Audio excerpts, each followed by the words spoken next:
100 years since the inauguration of this building, the OAS headquarters, our institution still brings together the peoples of the Americas to address our responsibilities as a partnership of nations. As we look to the future, our work must also focus on the construction of a positive agenda that continues to favorably impact millions of lives every day.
SETI's results for 2018 proves our effectiveness as a development partner, placing people at the center of our work and leveraging partnerships and cooperation to transform policy imperatives into action. With an eye on the rapidly changing global context, SETI is innovating to constructively address the emerging challenges and opportunities for the region. As part of our competitiveness program, SETI is designing precise tools to assess assets and capabilities in the productive sector to determine paths towards higher value goods and services.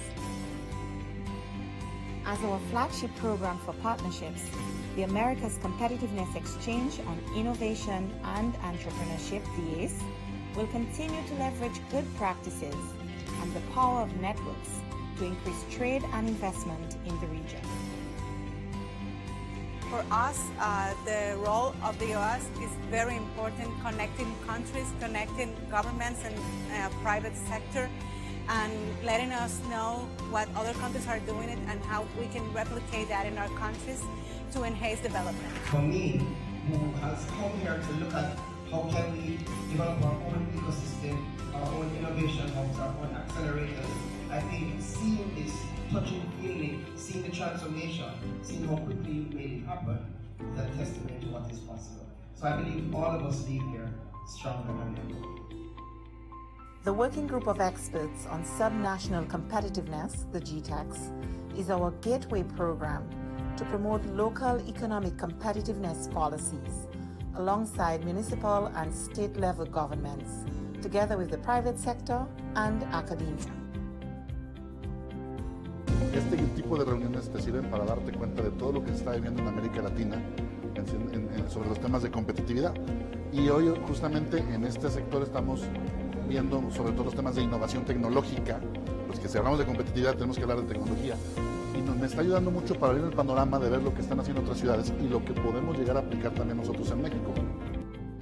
The Hub on the Transfer and Commercialization of Technology is connecting and strengthening national innovation ecosystems in the region. Each edition of the Hub trains budding technology entrepreneurs from the region's public and private sectors to take promising products and services from idea to market.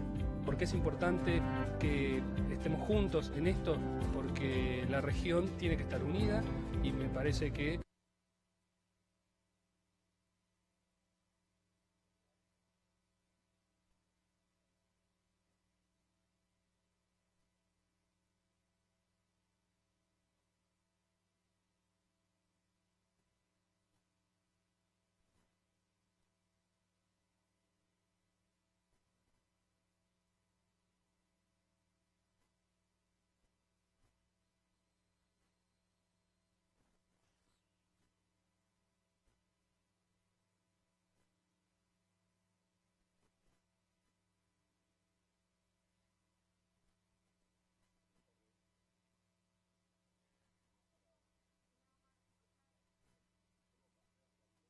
Hay mucho conocimiento en la región que todavía no está explotado comercialmente como podría ser, y esta es la mejor manera de hacerlo. Tenemos la proyección de cada año generar y compartir nuevas experiencias entre aquellos que contribuyen a la innovación. Queremos cambiar el cómo lo hemos estado haciendo en Latinoamérica. Queremos generar la unión de los países, queremos colaborar. Our virtual platform on technology foresight, Prospecta Americas, will support OAS member states in identifying and mapping future trends and technological development of critical importance for the Americas.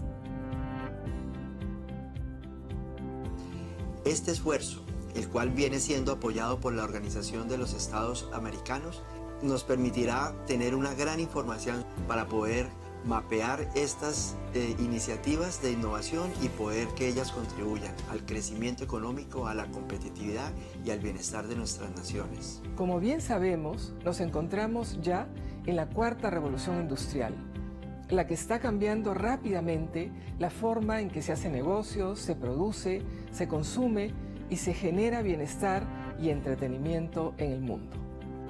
Es la mayor amenaza, tal vez la mejor oportunidad que tenemos en nuestras naciones. The Inter-American Teacher Education Network, the I-10, is working to improve the quality of teachers with an emphasis on science, technology, engineering, and mathematics education. In 2019, the I-10 launched the first STEM Teacher Fellowship of the Americas. The Energy and Climate Partnership of the Americas, ECPA, is working with governments in the Caribbean to advance electric mobility and clean transport as the sub-region pursues energy independence. Under our Integrated Water Resources Management Program, SETI is responding to the demand of member states for platforms and applications that enable data-driven policies. In the Central American region, for example, we are expanding the scope of Costa Rica's Plataforma Interactiva de Aplicación del Clima Tropical. This tool captures and disseminates real-time climate and water data, promoting resilient agriculture. The Inter-American Committee on Ports is building human and institutional capacity through public-private partnerships to address port modernization, logistics, and security. CooperaNet, SETI's multi-stakeholder platform for cooperation and partnerships, is being relaunched in 2019, responding to member states' call for a more robust hub for cooperation. In a region where 8 out of 10 consumers begin or end their shopping process online, SETI has entered into a partnership with the private sector. Es una herramienta que sin duda acerca a las MIPYMES hacia la demanda que hoy está migrando a Internet, y con eso pretendemos mejorar las ventas y el posicionamiento de las empresas pequeñas. As we look to the future, the Executive Secretariat for Integral Development will continue to leverage cooperation and partnerships to expand our reach, proving that together we are much more than the sum of our 34 member states.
Me and my kids have been there for over an year right now.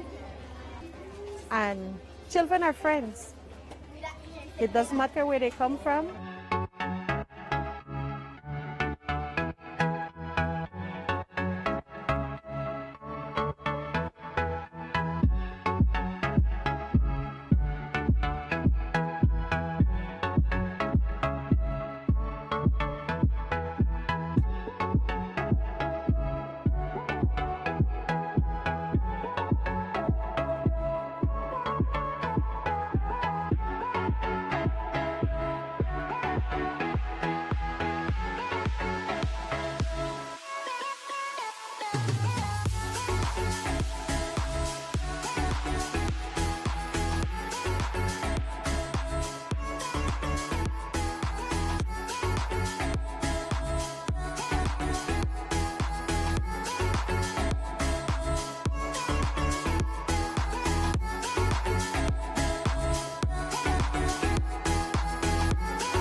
Nosotros estamos en una zona netamente selvática. La línea de adyacencia va desde el norte hasta el sur, va desde Modesto Méndez hasta Aguas Turbias, tanto en el norte como en el sur. Esta línea tiene 215 kilómetros de extensión.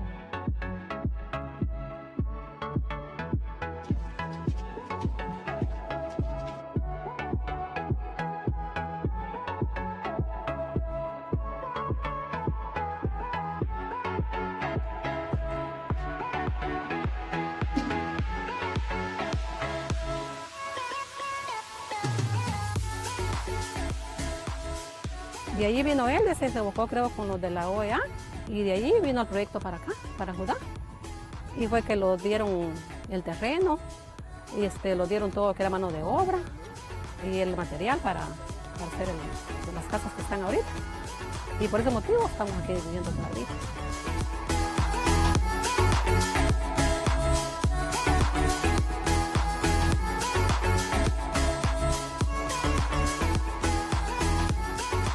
La misión continúa trabajando en la implementación de medidas de fomento de la confianza mientras se aguarda el resultado del reclamo que está atendiendo la Corte Internacional de Justicia por la disputa marítima, territorial e insular. Nuestra oficina en la zona de adyacencia realiza verificaciones a solicitud de ambos gobiernos, facilita reuniones y patrullajes conjuntos entre las Fuerzas Armadas y promueve una cultura de paz y cooperación entre las comunidades locales. Children will be children and they have harmony. They don't see each other as a different country, but they see each other that they're growing together.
Hoy, esta organización es el guardián regional en defensa de la democracia, la libertad y los derechos humanos. Los países se han comprometido con estos valores a través de instrumentos legales como la Carta Democrática Interamericana, la Convención Americana de Derechos Humanos y todas las demás convenciones interamericanas. Nuestro trabajo es mantener los más altos estándares. Debemos ser objetivos, analizar los hechos, denunciar cuando veamos corrupción, inequidad o amenazas a la libertad. En esos casos, no podemos ser neutrales.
More than 100 years since the inauguration of this building, the OAS headquarters, our institution still brings together the peoples of the Americas to address our responsibilities as a partnership of nations. As we look to the future, our work must also focus on the construction of a positive agenda that continues to favorably impact millions of lives every day.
SETI's results for 2018 proves our effectiveness as a development partner, placing people at the center of our work and leveraging partnerships and cooperation to transform policy imperatives into action.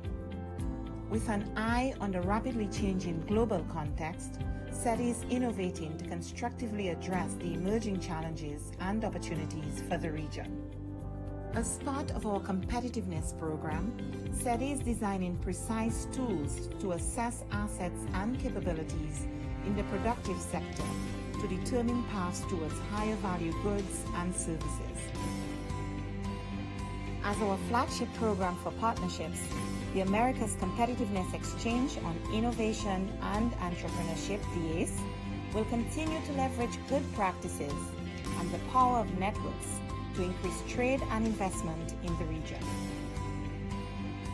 For us, the role of the OAS is very important, connecting countries, connecting governments and private sector, and letting us know what other countries are doing it and how we can replicate that in our countries to enhance development. For me, who has come here to look at how can we develop our own ecosystem, our own innovation hubs, our own accelerators, I think seeing this, touching, feeling, seeing the transformation, seeing how quickly you've made it happen is a testament to what is possible. So I believe all of us leave here stronger than ever. The Working Group of Experts on Subnational Competitiveness, the GTEX, is our gateway program to promote local economic competitiveness policies alongside municipal and state-level governments, together with the private sector and academia. Este tipo de reuniones te sirven para darte cuenta de todo lo que se está viviendo en América Latina sobre los temas de competitividad.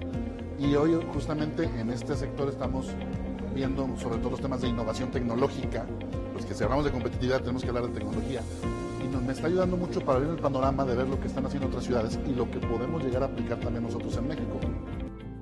The hub on the transfer and commercialization of technology is connecting and strengthening national innovation ecosystems in the region. Each edition of the hub trains budding technology entrepreneurs from the region's public and private sectors to take promising products and services from idea to market. Porque es importante que estemos juntos en esto, porque la región tiene que estar unida y me parece que hay mucho conocimiento en la región que todavía no está explotado comercialmente como podría ser, y esta es la mejor manera de hacerlo.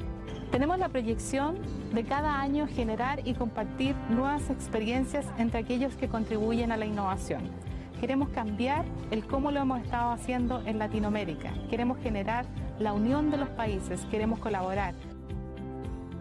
Our virtual platform on technology foresight, Prospecta Americas, will support OAS member states in identifying and mapping future trends and technological development of critical importance for the Americas. Este esfuerzo, el cual viene siendo apoyado por la Organización de los Estados Americanos, nos permitirá tener una gran información para poder mapear estas iniciativas de innovación y poder que ellas contribuyan al crecimiento económico, a la competitividad y al bienestar de nuestras naciones. Como bien sabemos, nos encontramos ya en la cuarta revolución industrial, la que está cambiando rápidamente la forma en que se hace negocios, se produce, se consume y se genera bienestar y entretenimiento en el mundo. Es la mayor amenaza, tal vez la mejor oportunidad que tenemos en nuestras naciones. The Inter-American Teacher Education Network, the I-10, is working to improve the quality of teachers with an emphasis on science, technology, engineering, and mathematics education. In 2019, the I-10 launched the first STEM Teacher Fellowship of the Americas. The Energy and Climate Partnership of the Americas, ECPA, is working with governments in the Caribbean to advance electric mobility and clean transport as the sub-region pursues energy independence. Under our Integrated Water Resources Management Program, SETI is responding to the demand of member states for platforms and applications that enable data-driven policies. In the Central American region, for example, we are expanding the scope of Costa Rica's Plataforma Interactiva de Aplicación del Clima Tropical. This tool captures and disseminates real-time climate and water data, promoting resilient agriculture. The Inter-American Committee on Ports is building human and institutional capacity through public-private partnerships to address port modernization, logistics, and security. CooperaNet, SETI's multi-stakeholder platform for cooperation and partnerships, is being relaunched in 2019, responding to member states' call for a more robust hub for cooperation. In a region where 8 out of 10 consumers begin or end their shopping process online, SETI has entered into a partnership with the private sector. Es una herramienta que sin duda acerca a las MIPYMES hacia la demanda que hoy está migrando a Internet y con eso pretendemos mejorar las ventas y el posicionamiento de las empresas pequeñas. As we look to the future, the Executive Secretariat for Integral Development will continue to leverage cooperation and partnerships to expand our reach, proving that together we are much more than the sum of our 34 member states.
Me and my kids have been there for over an year right now.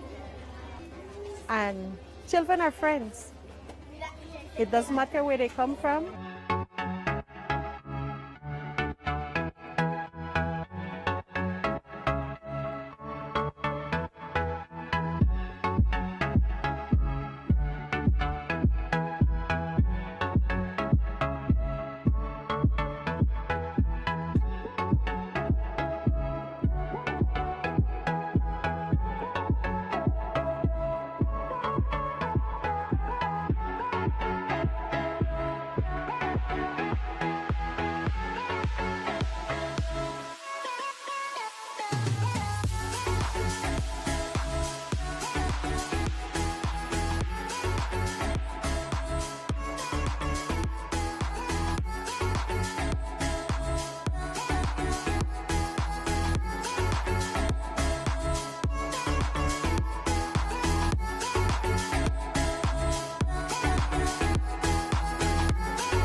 Nosotros estamos en una zona netamente selvática. La línea de adyacencia va desde el norte hasta el sur, va desde Modesto Méndez hasta Aguas Turbias, tanto en el norte como en el sur. Esta línea tiene 215 kilómetros de extensión.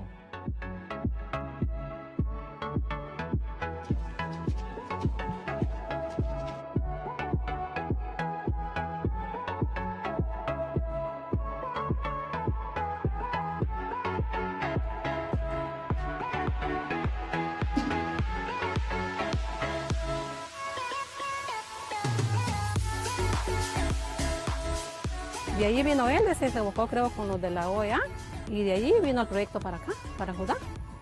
Y fue que lo dieron el terreno, y lo dieron todo lo que era mano de obra y el material para hacer las casas que están ahorita. Y por ese motivo estamos aquí viviendo todavía.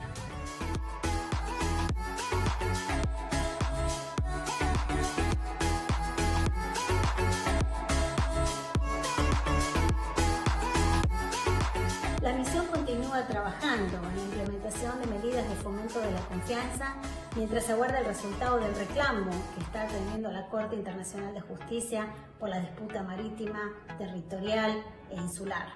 Nuestra oficina en la zona de adyacencia realiza verificaciones a solicitud de ambos gobiernos, facilita reuniones y patrullajes conjuntos entre las Fuerzas Armadas y promueve una cultura de paz y cooperación entre las comunidades locales. Children will be children. And they have harmony. They don't see each other as a different country, but they see each other that they're growing together.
Esta organización es el guardián regional en defensa de la democracia, la libertad y los derechos humanos. Los países se han comprometido con estos valores a través de instrumentos legales como la Carta Democrática Interamericana, la Convención Americana de Derechos Humanos y todas las demás convenciones interamericanas. Nuestro trabajo es mantener los más altos estándares. Debemos ser objetivos, analizar los hechos, denunciar cuando veamos corrupción, inequidad o amenazas a la libertad. En esos casos no podemos ser neutrales.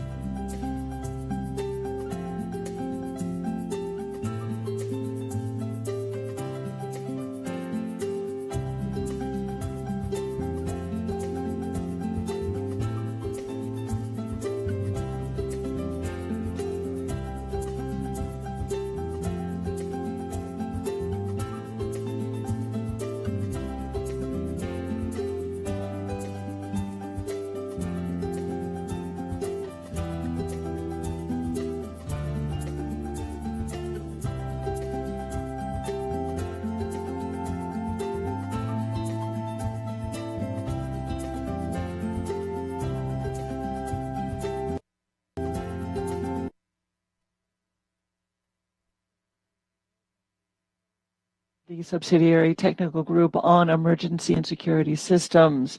My name is Juan Zapata, and I am the Director General of the Integrated Security System, ECU 911 of Ecuador, and also I am pleased to serve as chair of the working group. In that capacity, I greet you and welcome you most cordially. Thank you for your interest and for participating in this first meeting of the group. Before beginning today's session, I would like to make some housekeeping announcements. First, through Kudo, you can access interpretation in English and Spanish, as well as sign language. I will be speaking more slowly than usual to facilitate the interpretation. If you need English or Spanish interpretation, please click on the button on the lower left-hand margin of the platform and choose the language of your preference. If you have any problems of a technical nature during the meeting, please reach out to Luisa Quintero at 1202-701-4681 or via the chat. All meeting documents, including the concept note, draft schedule, and recommendations, are available in the documents section on the right-hand side of the Kudo platform. All of this material is also already available in the SES community. The two sessions of this meeting are being broadcast live via webcast and are being recorded on the OAS official YouTube channel, as well as the SES community. At this time, I would now like to make a few brief remarks. Esteemed Director of the OAS Department of Public Security, Guillermo Moncaya, Ambassador Carlos Játiva, Permanent Representative of Ecuador to the OAS, heads of delegations, directors of emergency and security systems, as well as officials, authorities, and personnel of related agencies, representatives of member states, and persons invited to this meeting. Good afternoon to you all. It is a pleasure to welcome you on behalf of the Government of the Republic of Ecuador and the Integrated Security System ECU 911 to this first meeting of the Subsidiary Technical Working Group on Emergency Security Services in the MISPA process. Los ministros y ministras en materia de seguridad pública de las Américas. As you are aware, in October 2019, the ministers responsible for public security of the Americas met in Quito, Ecuador, and the recommendations from that seventh meeting called for the creation of this subsidiary technical working group on emergency and security services. This being the first meeting of the group, I am very grateful for your participation, and I trust that your broad experience and background will contribute significantly to fostering and enriching debate on issues of interest to all of us who work in the field of emergency response. Despite its brief existence, this group has already made concrete achievements, such as finalization of the guide for establishing and strengthening national emergency and security systems. This guide will be presented during the meeting's first panel. We hope another specific accomplishment of this group will be the formulation of a series of recommendations to enable us to continue to move forward and consolidate our work in the area of emergency assistance and response at the hemispheric level, and creating opportunities for partnership and exchange among our systems. Without further ado, I would like to begin with the opening remarks. Pandemics are disasters, and their impact causes disruptions in the hopes of the people, and it carries with it large-scale changes in people's lives. And these days, where the issues are so clear in our Americas and the world because of a health, economic, and social emergency, the work of emergency systems to strengthen the response to coronavirus, and that's why strengthening international cooperation in public security that was addressed in the most recent meeting of ministers responsible for public security, MISPA 7, held in our country in 2019, was a great opportunity to offer specific recommendations on prevention and fighting organized crime. The MISPA process, which has the participation of main experts and security authorities internationally, helps us to understand the instruments that have been implemented by emergency services, like preventing crime and violence and security, police management, citizen participation, that are built on international cooperation, risk management, assistance and response to emergencies, as well as gender-based violence and family violence. This subsidiary technical working group, which came out of the recommendations of the MISPA 7, considers valuable and useful this guide that will be presented that will help to strengthen international cooperation and relationships in terms of emergency systems and services. These are complex times because of the global COVID-19 pandemic, the need for emergency responses. These services play a fundamental role, and we hope that we can share experiences that will allow us to address different criteria and procedures. It's important to evaluate and assess the works. We had the assistance of Costa Rica, Mexico, Paraguay, the Dominican Republic, and Panama. These are valuable experiences that help us to move through time as we try to enhance these services. It ratifies the commitment that we took on, and hopefully in the short term we can sign future agreements that will allow for the establishment of single emergency numbers 911 in each country, with standardized processes for coordination of emergencies and emergency responses in the region. There have been important actions taken, but this is a content with high levels of citizen insecurity. I would like to thank you for this opportunity to share with you in this first session of ministers responsible for public security in the Americas, where we could talk about integrated services, and we will hear from member countries as well as observer countries. No country was 100% ready to confront the impact of the pandemic, and we continue to feel its impacts.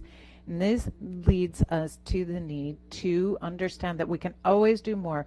We have to enhance our operational capabilities as well as our technical capabilities in the short term. We will have to develop new multi-sector plans in the face of future threats, and hopefully we will be able to do this in coordination with our allies.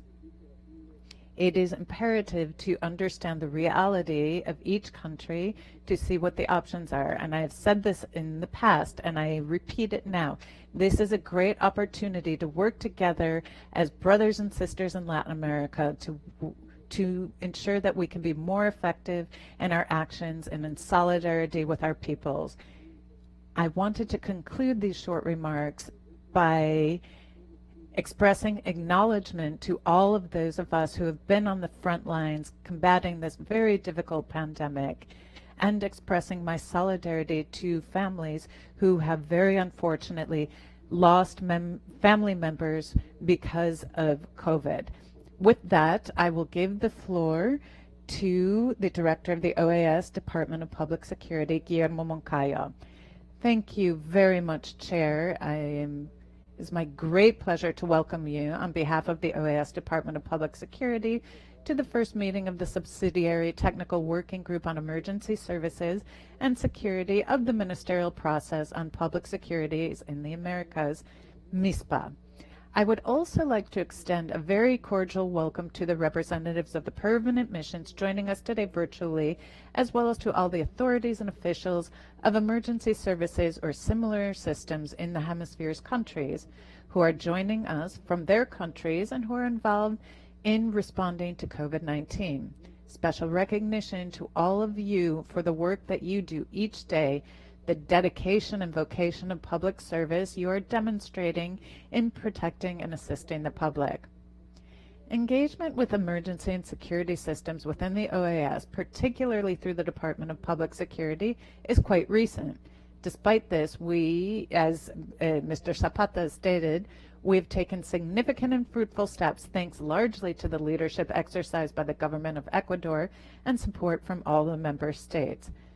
The possibility of venturing into this area arose out of the first international seminar on mechanisms and tools for cooperation on emergency services in the region held in April 2019 in Quito, Ecuador. That first seminar was key because it positioned the issue of emergency and security services on the regional agenda, and the authorities issued a series of recommendations that were later adopted by the Ministers of Public Security in the Americas themselves during the 7th meeting in October of 2019. One of these recommendations was the creation of a subsidiary technical working group on emergency and security systems to give the authorities of these systems the opportunity to meet, discuss, and identify shared issues and challenges, and consider a hemispheric agenda, since these national emergency systems represent a concrete example of the linkages and interaction in times of emergency, anxiety, and crisis. Citizens have the opportunity to turn directly to the state, and the state, in turn, has the opportunity to provide those citizens with an integrated and expeditious response in order to ultimately protect one of the most important rights that gives meaning to the very existence of the state, namely, to protect people's lives and physical integrity. From the standpoint of being comprehensive, the properly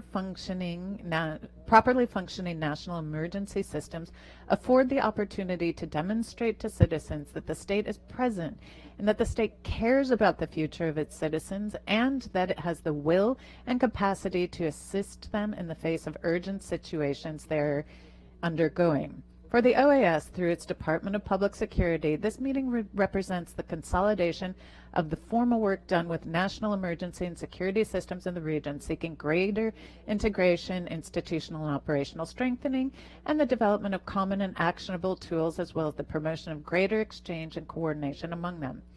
Reflecting this joint work, as Mr. Zapata also stated, is the preparation of the document Guide for Establishing and Strengthening National Emergency and Security Systems of the OAS member states, which will be presented today. It serves as a tool for the public good that will be available to all those who work in emergency assistance and response in the hemisphere. Lastly, I once again thank all of those of you present and invite you to join us over these 2 days of sessions so that both collaboratively and based on consensus we may continue to pursue greater integration and cooperation among the national emergency security systems of the Americas, always placing citizens at the center as the main beneficiaries of our efforts and progress. Thank you. I would like to thank you, Director Moncayo, for your words and for the support and work done by you and your team. And with that, I would like to give the floor to Carlos Jativa, Permanent Representative of Ecuador to the OAS.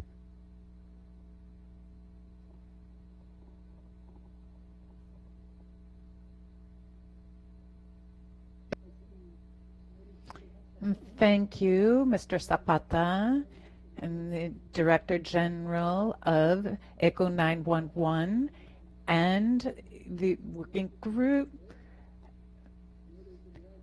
delegates and members of the permanent missions, the General Assembly of the Organization of American States and its 48th period of sessions held in June 2018 adopted the recommendations issued by the ministers responsible for public security in the Americas with a commitment to coordinate an international event in the first half of 2019.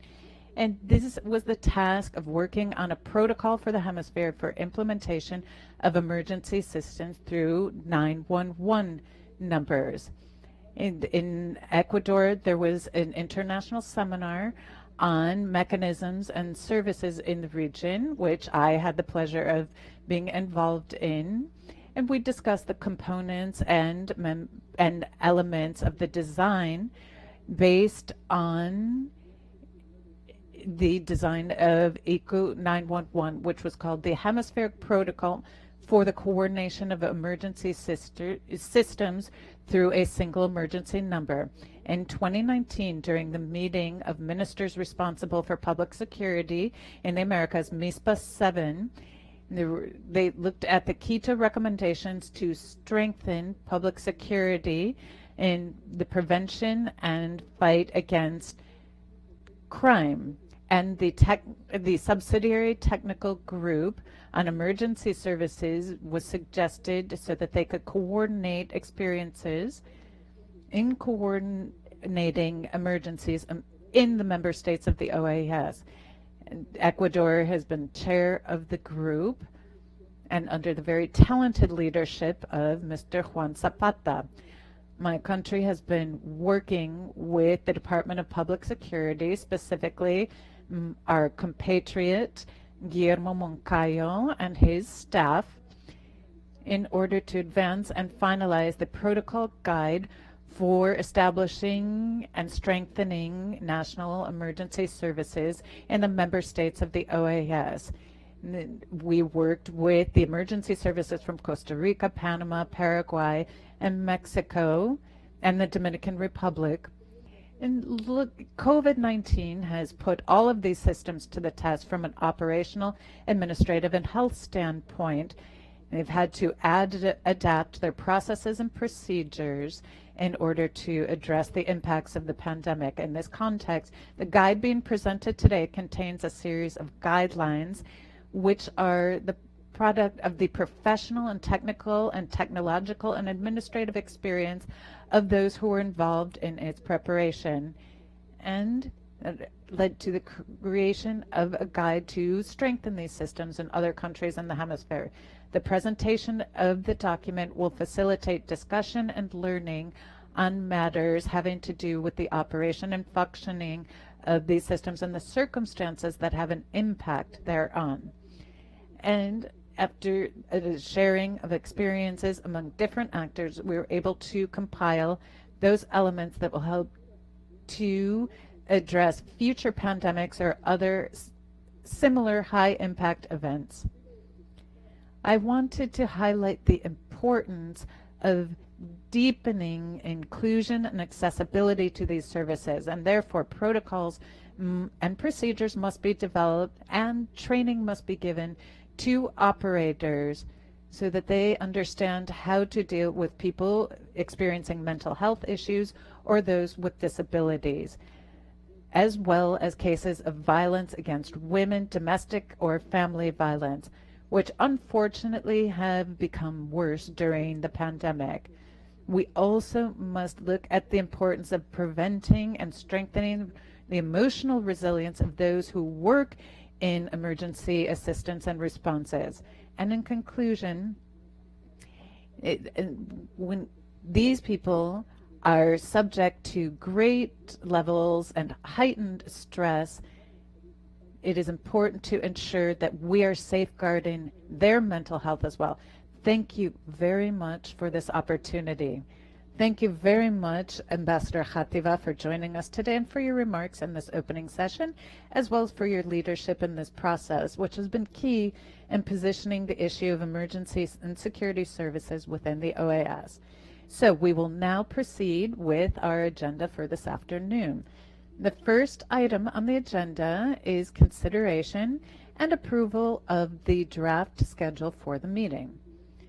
The chair submits to the consideration of the delegations the draft schedule contained in document GTS/SES/Doc 221, which was distributed on April 26th, and its revised version, which was sent on Tuesday, May 4th, at the request of the chair. I offer the floor to the delegations that wish to make comments or observations on this matter.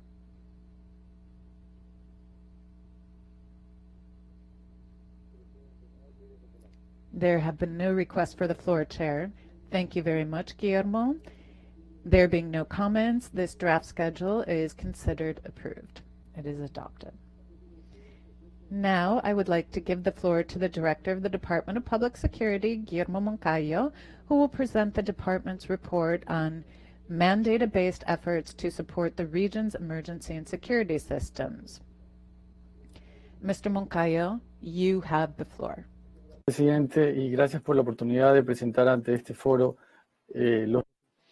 Thank you very much, Chair, for this opportunity to report on our completion and fulfillment of our mandate.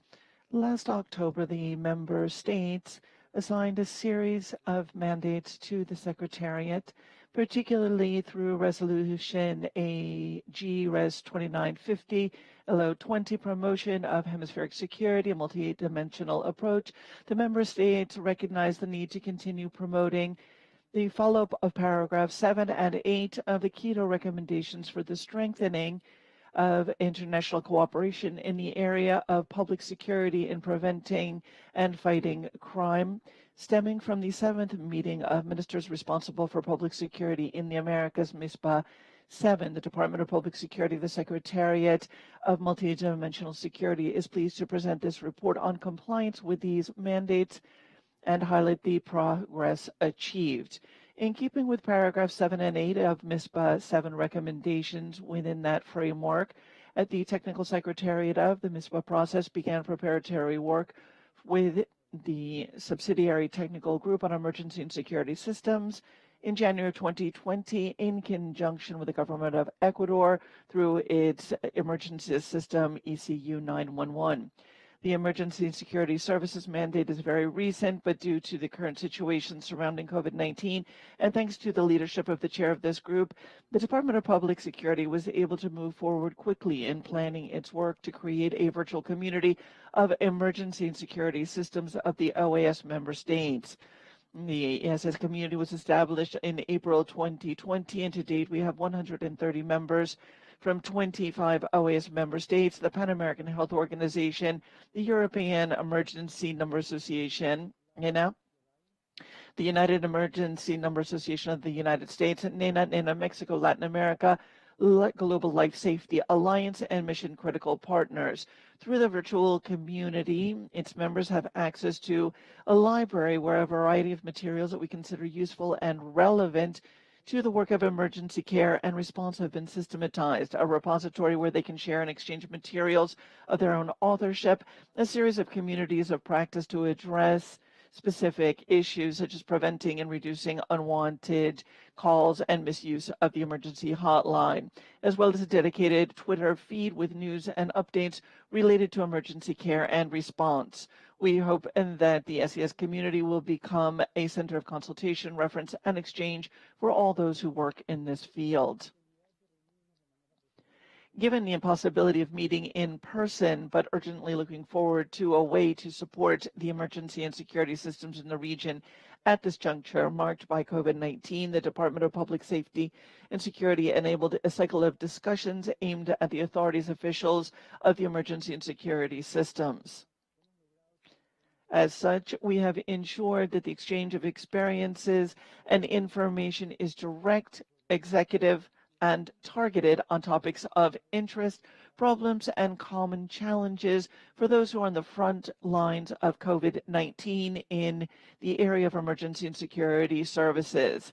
In 2020, we had 4 discussions held. The first was on the impact of COVID-19 and the management and operation of emergency and security systems or similar systems. Second, a roundtable on how emergency and security systems in the region are preparing to face natural disasters in the context of COVID-19. Third, the importance of having plans for the business community. And the 4th workshop on crisis communication strategies for emergency and security systems in the times of COVID-19. These discussions provided an opportunity for meeting, exchange, and consultation and learning so that authorities and specialists in the fields can support each other in combating this crisis, providing adequate care and protection to the population, and prepare for possible consequences and collateral effects it may bring. Also, in response to recommendation 9 of the document adopted within the framework of MISPA 7, which established February 11th of each year as the Inter-American Single Emergency Services Number Day. This year, the Department of Public Security joined the campaign organized by the ENA, Europe, the Americas, and the OAS joined forces to launch a social media campaign to honor and recognize all the people who work in emergency responses in both regions of the world.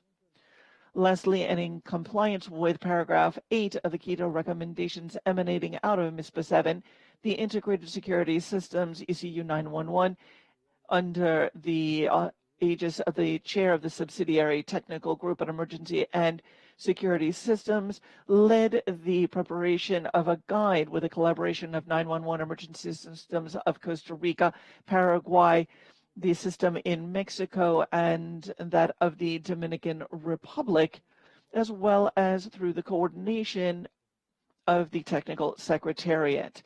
The guide presents a series of guidelines based on professional, technological, and administrative and operational experience of those who participated in its crafting to guide the creation and strengthening of these types of systems in the countries around the region. The document was distributed under classification GTS SES Doc 4/21. The Department of Public Security remains at the disposal of the delegations for any questions you may have. Thank you very much to the delegations and to the chair. The chair thanks the Department of Public Security for the presentation of this report and recognizes the substantive efforts made in advancing in the discussion and exchange on central issues with regard to emergency responses, making known and visible the work carried out by emergency and security systems in the region, and promoting spaces for collaboration and joint hemispheric initiatives. Based on the approved schedule, the chair suggests the following work methodology for the rest of this meeting. We will hold 4 panels, 2 today, Thursday, May 6th, and another 2 tomorrow, Friday, May 7th. The first will focus on the presentation of the guide for the establishing and strengthening of national emergency and security systems in the OAS member states.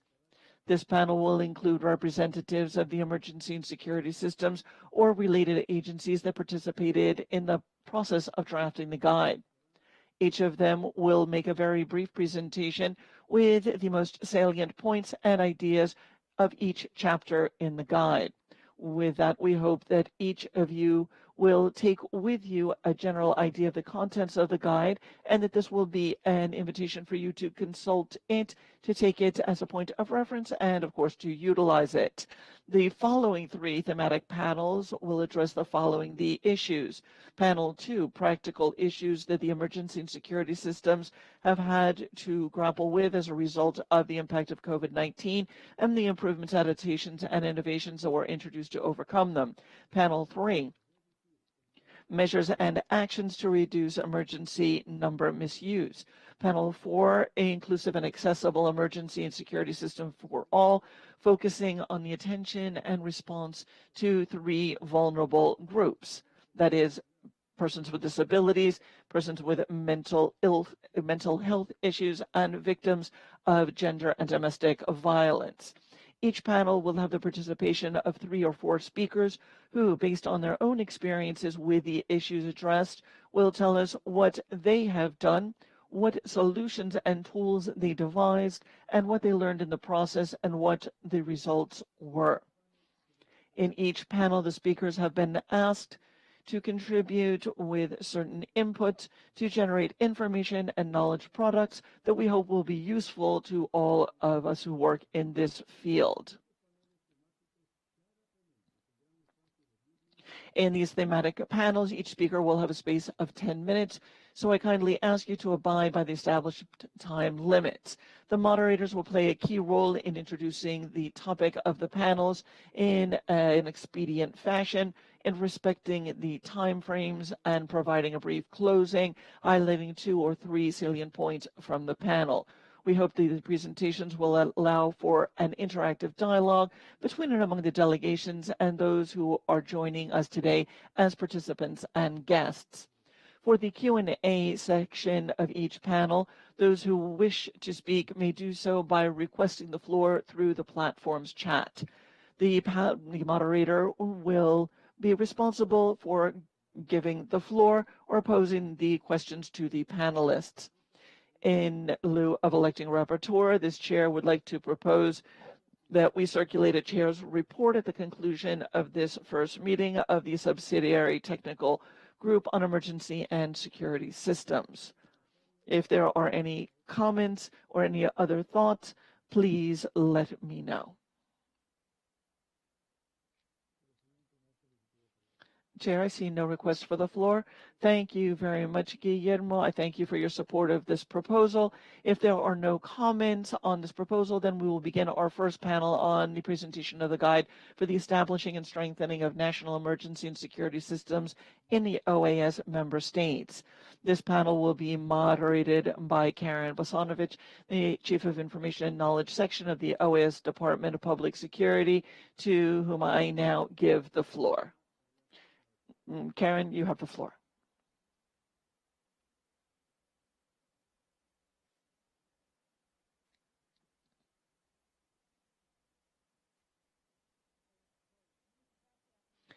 Thank you very much, Chair, for giving me the floor. Welcome to all of you who are joining us. I would like to ask those of you who are panelists for panel 1 to please turn on your cameras and request the floor so that you can be seen. As the chair has noted, this panel will be focusing exclusively on introducing the guide that has been drafted with the collaboration of representatives of 5 countries. It has 6 chapters, and as the director mentioned, it is based on recommendation 8 stemming from MISPA 7 that was held in Quito in October 2019. I would like to greet our panelists. I welcome Marco. Please again request the floor so that you can turn on your cameras and join the panel. The format for this panel will be a bit different from others because what we will be doing here is giving each of these representatives the floor in turn, as they were involved in 1 or more chapters of the guide. Therefore, let us start with Marco Garnica Montenegro, Deputy Technical Director of Doctrine of ECU 911, that will give us the background for the reasons this was drafted, and also will be listing the 10 chapters that are involved in that framework. And then once we have the overarching view of the guide, We will hear the presentations by the different countries, introducing the different chapters that they contributed. So, for example, we will hear from Luis Alfaro from the emergency system of Costa Rica, who will address number 1. We will hear from Vicente Mota Medina from the Dominican Republic and his team. Also, representatives from this department who will be presenting chapters 2 and 3 of the guide. They bring us to chapter 4, which will be presented by David Perez Esparza, the head of the National Information Center of Mexico. And chapter 5 will be done by Marco Garnica. Chapter 6 will be presented by the director of the National Emergency System 911 of Paraguay, Liliana Diaz-Garay. And the chapters 7, 8, and 9 will be presented by Marco Garnica of ECU 911. And specifically for chapter 8, let me note that this has truly been a highly collaborative effort, not just with the contribution of ECU 911, but also the security system from the Dominican Republic, as well as the National Information Center of Mexico. We will then wrap up our presentations with 911 presentation from the Dominican Republic so that they can share with us the primary features and aspects of Chapter 10. We also, of course, have simultaneous interpretation, English, Spanish, as well as in sign language in English and in Spanish. So please be sure to check and select your language. And hopefully we'll have time at the end for a Q&A session from our participants. You can do this in 2 different fashions. You can request the floor, or you can do this through the messaging or the chat function, which is on the right-hand side of the platform screen. Always be sure that you are sending things to everyone, to the participants, so that everyone can see your comments. Without further ado, therefore, I would give the floor to Marco for this overarching vision of the work done by these 5 countries over the course of just over a little bit of a year. Thank you.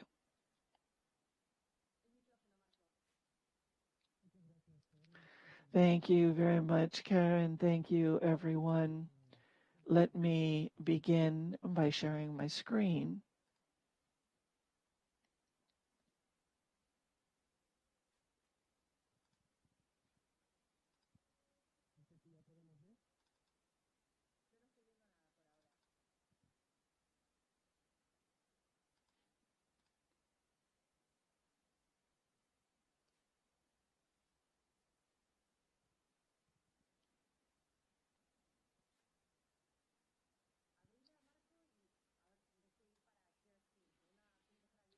There seems to be an issue with the screen sharing.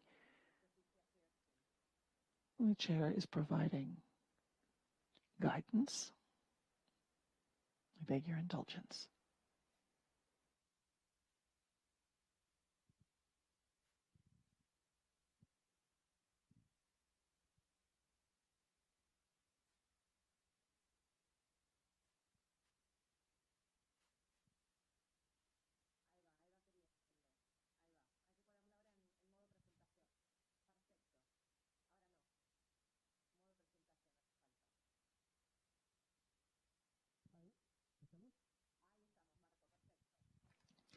Very well.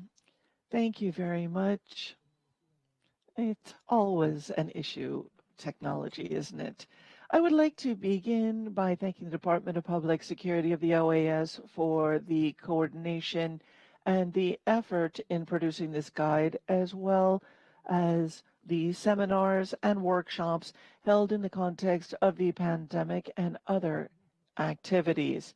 It's also important to highlight the technical and professional collaboration of the emergency systems of the Dominican Republic, Costa Rica, Paraguay, and the National Center of Information of Mexico. In addition, the support of EENA and NINA for their experience and their contributions to this protocol. For this presentation, I have selected three basic areas. First, the background information that led us to craft this document, the general purpose or objective, and a brief description of the contents. Within the background information, we can see that in the 5th meeting of Ministers of Public Security of the Americas, MISPA 5, held in November 2015, a group was created on preventing violence and security in Ecuador. The first meeting was held of a working group. One of the primary topics held in the context of the subsidiary working group was emergency services, since as the result of the first meeting of the group, a series of recommendations was presented, which were adopted in the context of the MISPA 6. This included the creation of a working group for mechanisms and tools for cooperation for emergency services. And at the ministerial meeting, Ecuador was elected as chair of the working group. From the interpreter, sound at origin is very much wanting. We will do our best, but apologies for any deficiencies.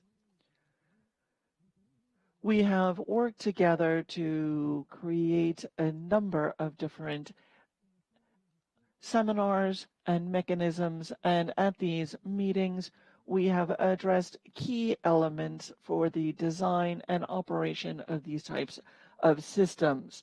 These conversations were based on the ideas for the creation of a single contact number, working on the basis of Ecuador's ECU 911. Following the 7th meeting of Ministers of Public Security of the Americas, MISPA 7, held in Quito in October 2019, a decision was made to continue to expand our work in the fight against crime. We also found a number of actions that are of the utmost importance for ECU 911. In coordination with the Department of Public Security, we worked together in the context of the Port of Spain, paragraph 14, and MISPA. The subsidiary technical group sought to identify tools for cooperation and establish protocols between and among member states for response. The subsidiary technical group was tasked with crafting an initial document for emergency services and creating a guide for national services in emergency in the member states of the OAS. The work done by the Department of Public Security at the OAS, with the chair of the Subsidiary Technical Group, or STG, worked with the emergency services of Costa Rica, Paraguay, Panama, Mexico, and the Dominican Republic, and developed this protocol guide, the objective of which to implement and strengthen emergency and security services and system in the region based on lines of action and recommendations underpinned by the professional, technical, technological, administrative, and operational experience of those involved in putting it together in order to strengthen the elements needed for timely quality services and responses. The objective is to improve these services in the hemisphere because the public requires assistance and responses when there are events of high or low impact. At the hemispheric level, this support came from the subsidiary technical group, or STG, and was put in black and white in this guide in talking about how to manage security systems in OAS member states. The chapters bring together the matter of responding to emergencies from a comprehensive standpoint of responding to emergencies. So it is creation and establishment, vision and strategic planning, system design, comprehensive management of emergency and security systems, managing calls and incidents, human resource management, managing evidence for legal cases, information management, etc.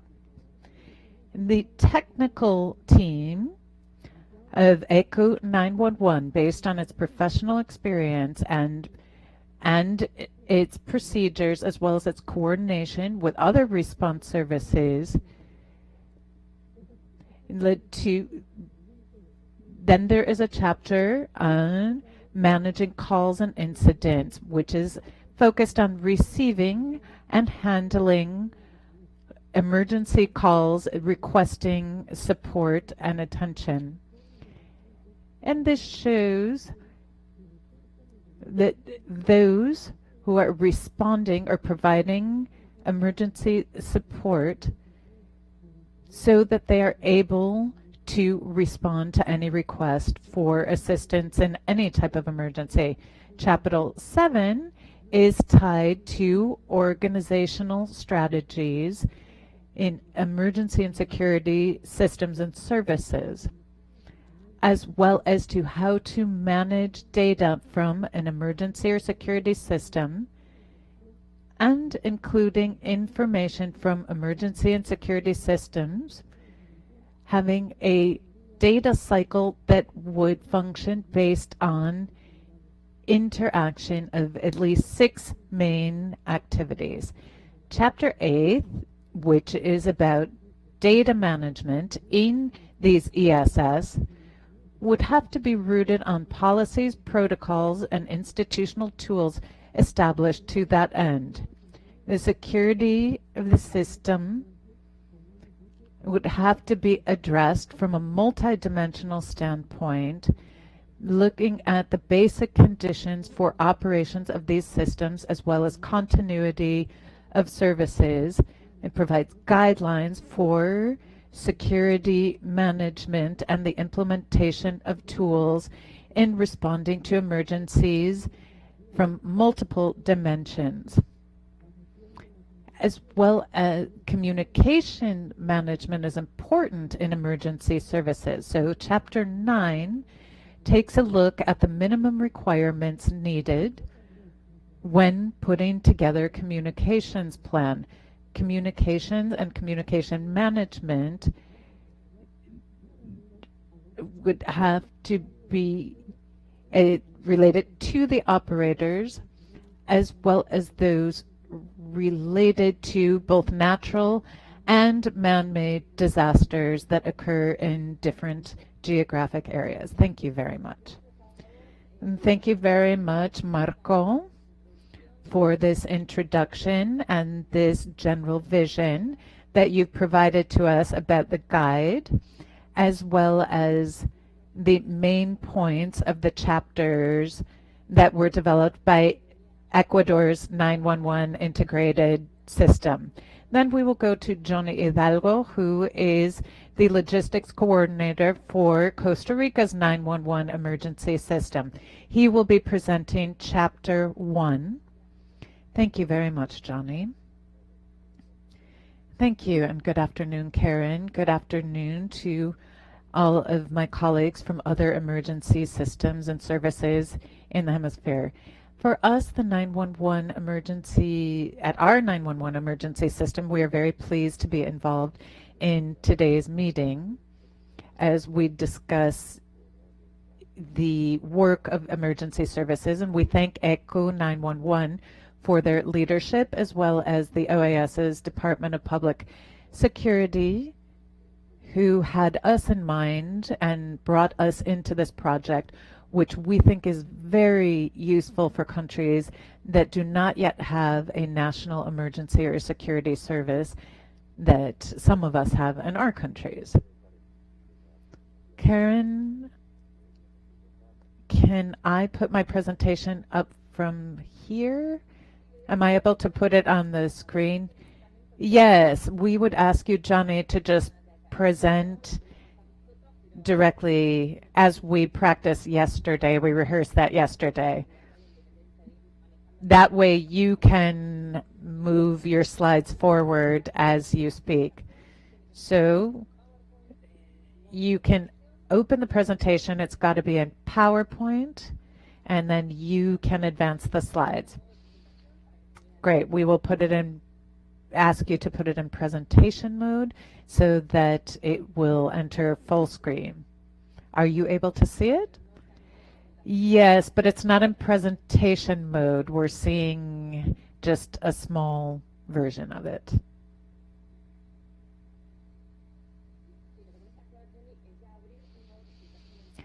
I believe you've got to open it in presentation mode in PowerPoint, and that way it will share to the full screen.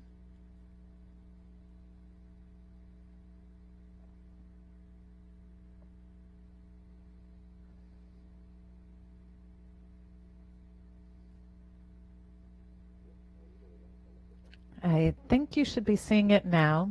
Yes, we can see it perfectly. Great, thank you.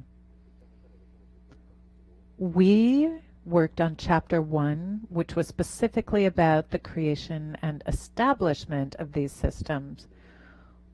We thought this was the area where we had the most to say because we have a number of years of experience already having established this system in our country. So this was the subject we thought we would be best suited to work on. Chapter 1 has 10 different sections. I'll just go over each of the sections one by one very quickly. The first is institutional and political support, where we talk about different elements having to do with leadership, political will, political support at the most senior levels, involvement of all agencies that will be a part of the system, and the shared conviction that these emergency services should have so that they are accepted by the public. And things change on a day-to-day basis. So, for example, look what we're seeing globally with the COVID-19 pandemic. Most countries had not envisioned a scenario like this, and this led many of the ESS to make some adjustments in order to address and tackle the crisis. So the first part on institutional and political support is key. Secondly, you have the legal basis and regulatory framework. We were created by law in our country.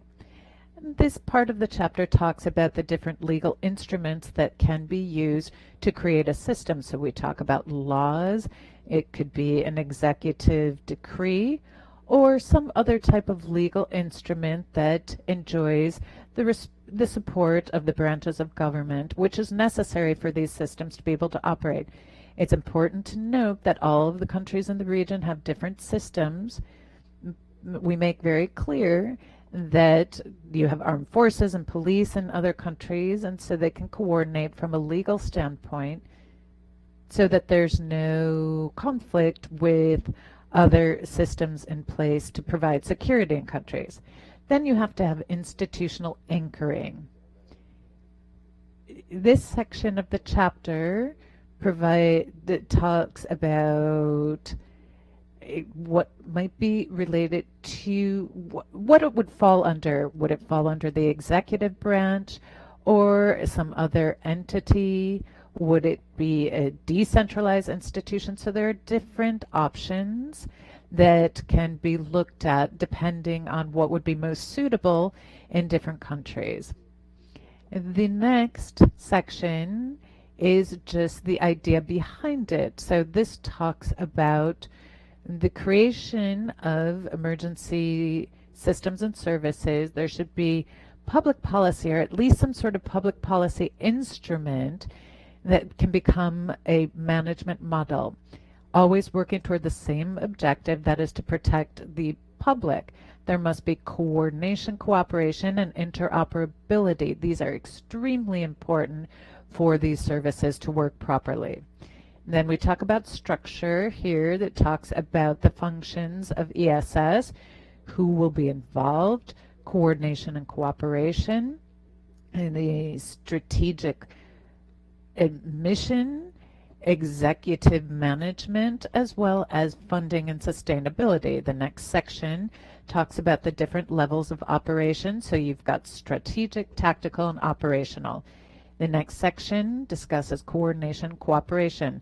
Here we talk about the purposes, objectives, and shared targets that all of the agencies involved in the system should have, coordination and cooperation amongst different agencies, as well as the dynamic of cooperation, horizontal cooperation among peers. And finally, we talk about the strategic management. So there has to be a commission or an interagency committee that oversees the system, and then you have to define and adopt the different processes, policies, procedures, and protocols that will be used by the different entities involved, as well as the powers and prerogatives that those commissions or committees should have. Then we talk about the executive director or some similar position. Here we talk about how this is the individual who is in charge of the operational and tactical execution of service delivery. They should have certain skills and knowledge and experience to run a system like this. And then there can be a public competition, a competitive process wherein this individual is selected. And finally, we talk about financing or funding and sustainability, looking at international cooperation for the creation of an ESS. It's very important because many countries do not have the funding necessary to create a system, and we talk about national budgets, whether these are annual or multi-annual, as well as a specific tax that could be charged that would help to fund a system of this kind, because the costs can be quite onerous, and so there has to be a funding stream. Thank you very much. That would be the conclusion of my presentation. Excellent, Johnny. Thank you so much, and thank you for keeping to the time. As you can see, we're not proposing just a single option, but rather offering some options or some alternatives that will all have certain conditions or characteristics that countries need to bear in mind when they start to think about these systems, how they will operate, what will be their model for operations and functioning. So thank you very, very much.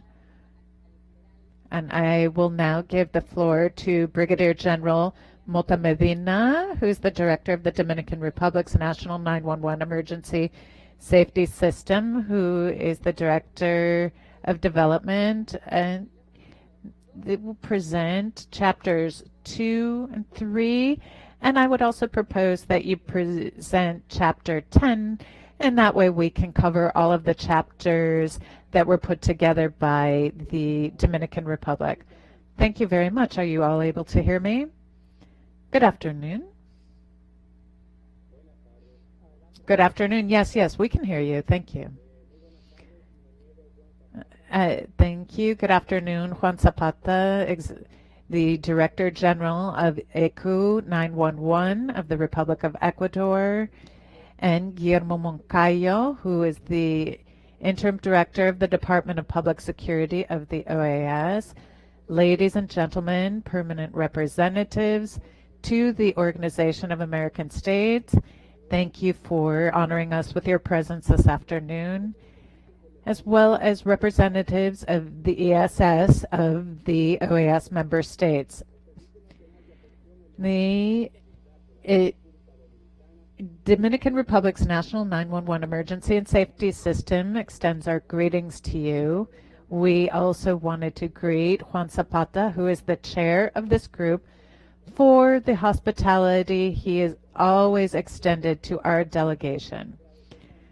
I also wanted to thank you, the cooperation from the tech that you've given to the team from the DR when we've needed it, as well as your support when we have asked for your help in some technical aspects. Our directors of planning and development, as well as the director of operations, will be showcasing chapter 2, which is strategic planning, that every institution should have. Chapter 3, having to do with the design of systems based on our vision. This is the vision of several countries, as well as chapter 10, as Karen has authorized to discuss at this moment, which refers to something that is extremely important, which is transparency and accountability. In this regard, with the indulgence of both Karen and the chair, I will give the floor to Luz, my colleague Luz, so that she can talk about strategic planning. Would you like to go ahead?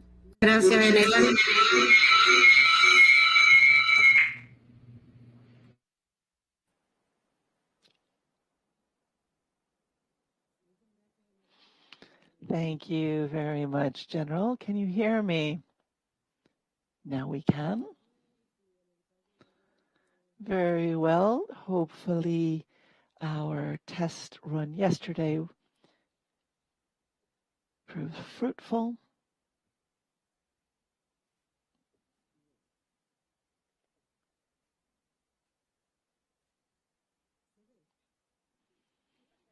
Are you able to see that? Yes. We can see you and your screen perfectly.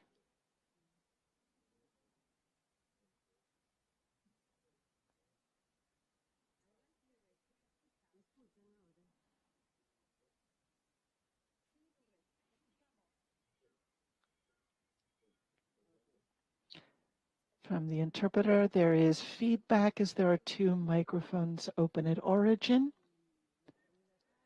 Thank you very much. I've been asked to address chapters 2, 3, and 10. And on that note, please allow me to share with you the contents of chapter 2 on strategic planning.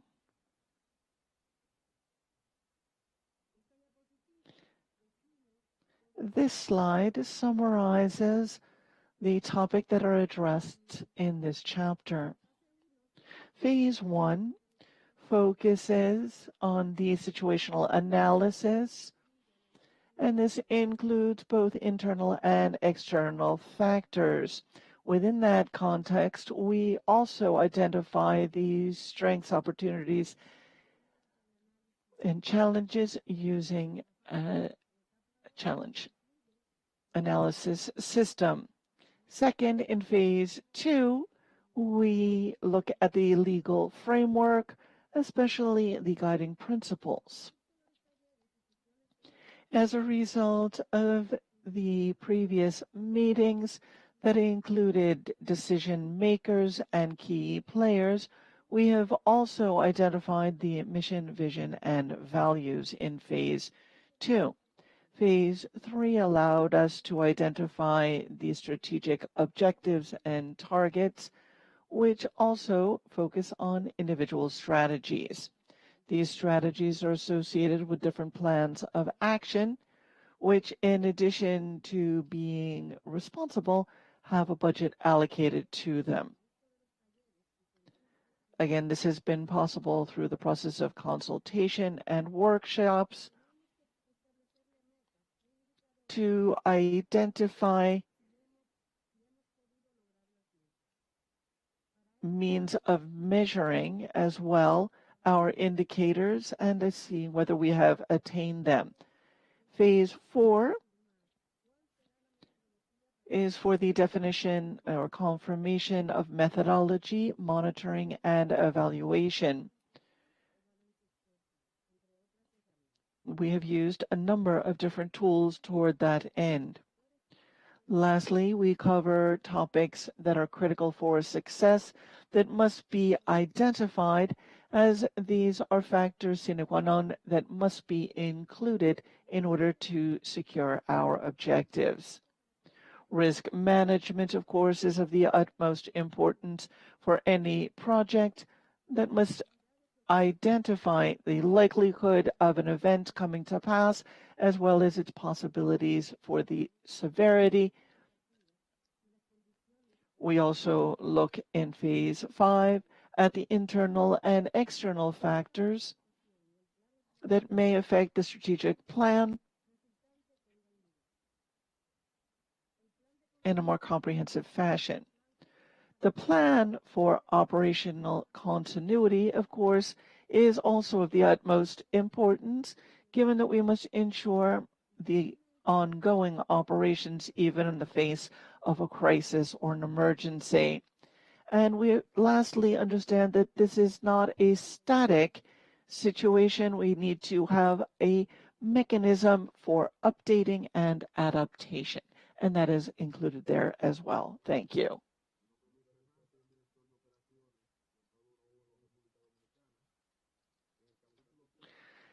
Thank you.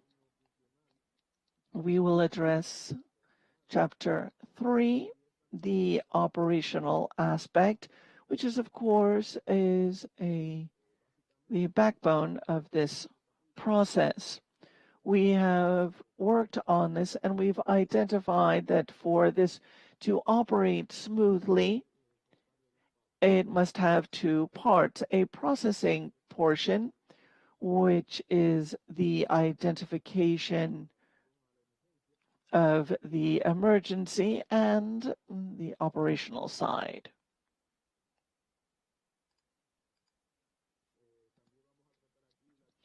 We'll also address here the institutional architecture, which has also two aspects: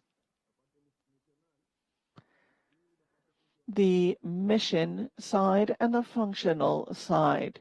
So on the mission side, we have operations management, process and protocol management, and so forth.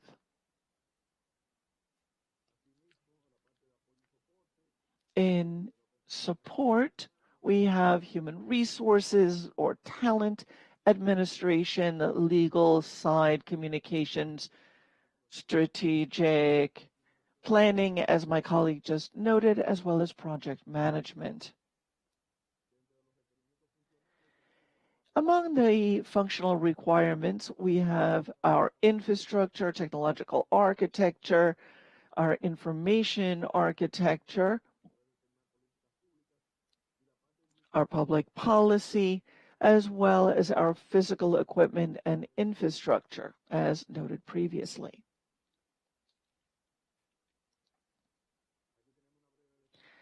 We have a brief description here precisely of the technological architecture and infrastructure. We can see our requirements in terms of hardware, web services, including email, file servers, network servers, databases, and applications. The uptime needs to be significant, of course, as well as our backups.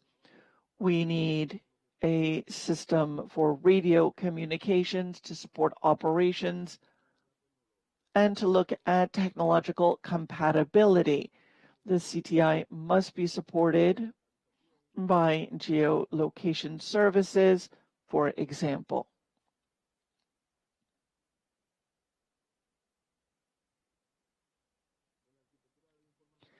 In the area of information architecture, we have the types of call, the types of incidents, the level of priority, the capturing of information, and data processing and reporting. This will further assist us in creating public policies focusing on prevention. In physical infrastructure and equipment, we of course must have appropriate, robust buildings, physical infrastructure, as well as appropriate spaces. So water, appropriately ergonomic furniture, rest areas, so that people and staff can stay overnight if need be. On that note, I will conclude my remarks. Thank you.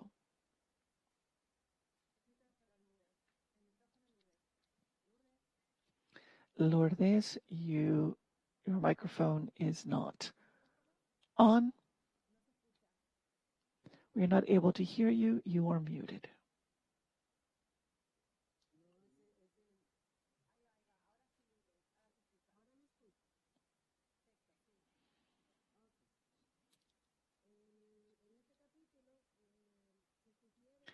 Very well. In this chapter, we have a set of concepts for transparency and accountability, which are important to democracy and to public management. As you can see, we have summarized the mechanisms or tools that are required to strengthen transparency. This includes queries and requests for public information. We must, of course, have a system in place to receive those queries and requests for information, obviously within the legal framework of each country. Quantitative data, indicators, and open data that we need to make available to the public to respond for the use of public funds. This includes our financial statements, budgets, as well as the number of cases that we respond to, the number of people cared for, among other types of variables. Open data is also important because it can be reused by all people. We're also suggesting a system of reports to enhance transparency with a view toward creating greater accountability, such as service reports, management reports, financial and project reports, among others. These reports can be published, for example, over the website, social media, virtually, in person, and so forth.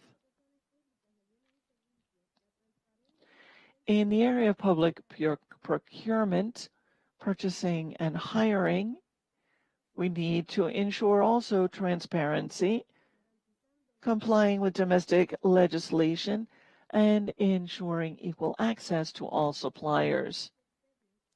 Internal and external audits are another means available to bolster institutional transparency and accountability. Such audits will enable us to identify financial and operational shortcomings and to remediate any issues found.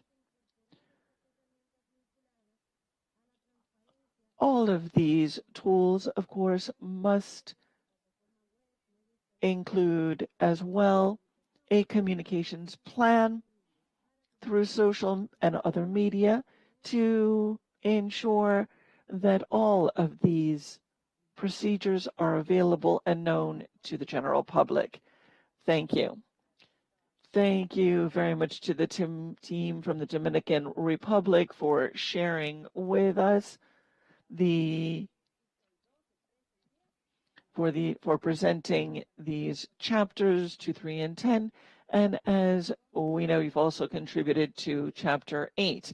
On that note, I am going to give the floor to David Perez Esparza, the head of the National Information Center of Mexico. If you could please tell us what chapter 4 of the guide is about. Dear colleagues, good afternoon. I am David Perez Esparza, and it is a pleasure to join you here today. We are responsible for coordinating the almost 200 response centers in Mexico, and as always, it is a pleasure to join you here today to talk about 911 and how we can engage in continuous improvement. As you all know, 911 has only been in place in Mexico for 3 years. It's a fairly new service. Previously, we had a vast number of emergency numbers. Fortunately, over the course of the last 3 years, again, we have 192 call centers that have been handling these calls, again, over the last 3 years. But what I'd like to do is just give you a brief overview of the methodology, the tools, and the management system that we are using. In sum, Karen, I'd like to talk about the methodology of how continuous improvement, which is very common, of course, in industry, can be brought to bear in creating call centers for emergency services. And that is fundamentally what the chapter is about. So I thank you and Guillermo for the opportunity to join you here. Thank you very much, and best regards from Mexico City. Very well, we can see that Moises is trying to share screen. Perhaps Fernando can give us a hand with that. We are seeing your screen, but we are seeing your Chrome screen, not the presentation itself. And we also cannot hear Moises. His microphone is muted.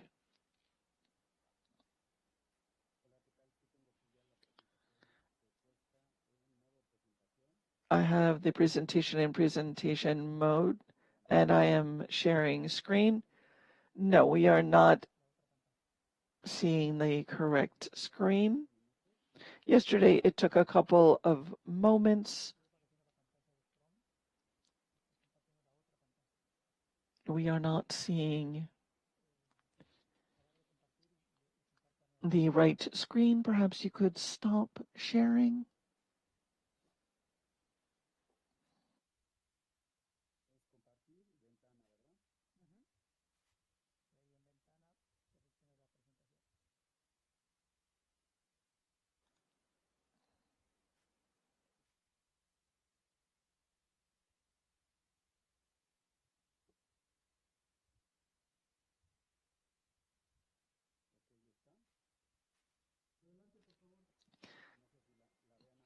Very well. Can you see that now? Not yet.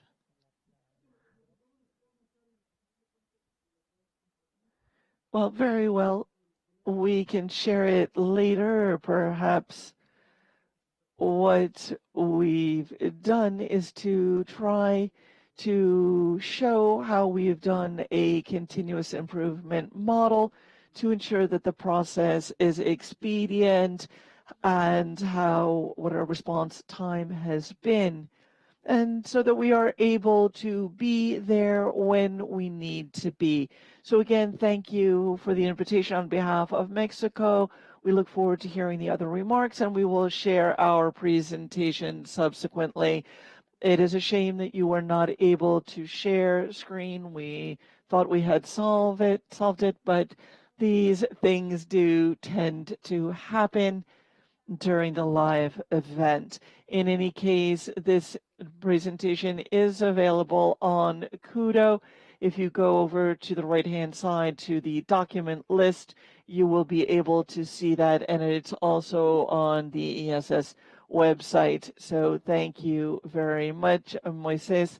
And let me now recognize the Director General of the National Emergency System 911 of Paraguay, Liliana Diaz-Garay, so that she can address Chapter 6 on human resources, human talent management.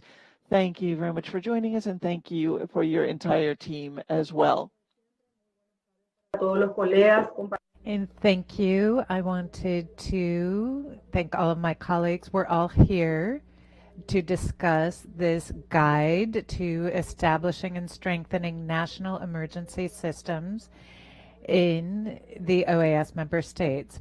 Paraguay, in this case, worked on the 6th chapter, which discusses specifically managing human talent. This is one we were very anxious to work on because for us, our human resources are the most important element of emergency services, not just because of the work they do to protect and preserve the lives of people, but because of the high level of stress that they're under. So it's important to talk about the skills, abilities, knowledge that they need and to have the right profile in each area. This is of vital importance in planning and managing human talents of resources. It has to be about recruiting, onboarding, assessment, training, and making sure that they remain. So we divided this into different phases. So phase 1 is planning and management of human talent, which we divided into different points. So first was an analysis of the different job positions, identifying the essential functions, tasks, and abilities needed, and then the description of the jobs. So here, what we did was we put together a model of the different functions for each of these jobs. Then we worked on a second section having to do with the management of human talent, which covers the entire aspect of the job of each individual operator. This functional area, it discusses different processes having to do with recruitment, selection, assessment, and keeping them on the job. Then we talk specifically in Chapter 6, Section 3, and recruitment and selection, and we talk about the different phases. The first has to do with structuring the needs that exist and recruit based on the needs, and also do assessments and screening. We can look at the different skills, personality tests. As part of recruiting and selection, we also include the final hiring. We talk about everything that needs to be done and the sequence in which it needs to be done. We also worked on Chapter 6, Section 4, which is onboarding. So it's providing orientation. We divided it into two different processes. One is a general onboarding given to all staff. So it's general information that people who are operating an emergency system should have, values, process maps, and other just general information. And then in onboarding, we look specifically at the area where the individual will be working. So if it's in reception, if it's in dispatch, or if they are in an emergency call center. In Chapter 6, Section 5, we talk about continuing training to enhance the functions and capacities. There should be a learning and training process in each emergency service. And this has to be related to the main aspects of the job. So some of the targets that have been clearly established in the mission of each center, as well as enhancing management abilities. We also look at performance evaluations that are very important because it's about both organizational and individual performances. Here we talk about this as part of individual evaluations where you can get information that's very relevant and feedback, look at some of the individual activities, what they've been involved at, some of their strengths and weaknesses, some certain plans that we have to help them develop professionally, as well as their needs when it comes to being promoted.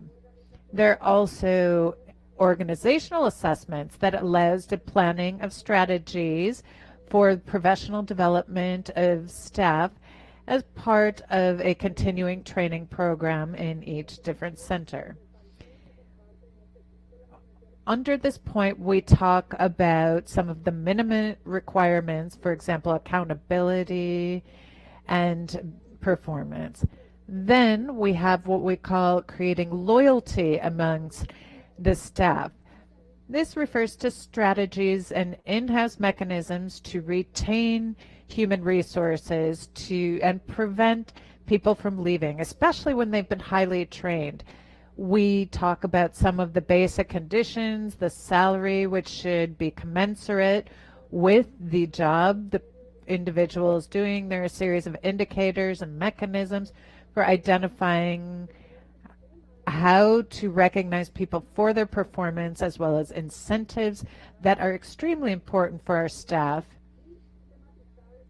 And also have to organize ways of recognizing excellence in service, because this is very necessary even in our day-to-day work. 6.8, we talk about people leaving the systems. This has to be in keeping with local laws and regulations. We talk about different types of hiring processes or relationships. For example, we can have people as consultants or trainers or drivers. Want to make sure that we are making the most of all of the experiences and knowledge that people who have been trained have, and try to adjust to their needs. 6.9 talks about occupational health and safety. We want to make sure to have a safe workforce. We have to have a policy in place for their health and safety. We all know, all of those of us who work in the area of emergencies, that response to incident can be very traumatic. This leads to high levels of stress, and it can have an impact on workers' mental health. It's therefore important to create a support system that will allow for medical support, other types of support, psychological, that are tailored to the individual. Finally, in 6.10, we talk about the Code of Ethics and the Code of Conduct, which is a set of principles and values that guide the activities of the organization and those who work there. Here we describe and share with everyone some of the principles you have to have in mind, ethical principles, values, as well as the conduct of the operators. I tried to just give you everything in a nutshell in this short amount of time, and I wanted to thank you, Karen, who was always there ready to provide us with guidance. as we put together this process, those of us who work with love and vocation to discharge emergency services in our countries. Thank you, Liliana, and to your entire team. I also wanted to take this moment to thank all of the countries and all of those of you who were involved in this process of putting together the guide. And we know this was a very enriching experience for many of us. We should feel very proud of what we've created. This is an original deliverable in Spanish, which consolidates and organizes a series of guidelines and recommendations to create an emergency and security service based on the practical and empirical experiences that all of you have built over time. For me, it's been an honor to be involved in this process with you, and along the way to get to know each and every one of you. I would now like to see if there are any questions or any comments. There is a chat for you to put your questions or comments in, or you can ask for the floor if you'd like to speak directly to the panelists. As you can all see, this guide is very comprehensive. Its scope is very broad. It's all about the creation, the institutional structure, operations, and how to create specific protocols to address certain emergencies. And there are even sections on coordination, transparency. This is a very complete guide. Based on the presentations we've all heard today, we're hoping that we have awoken your curiosity and that you're interested in taking a look at it, consulting it, and implementing it.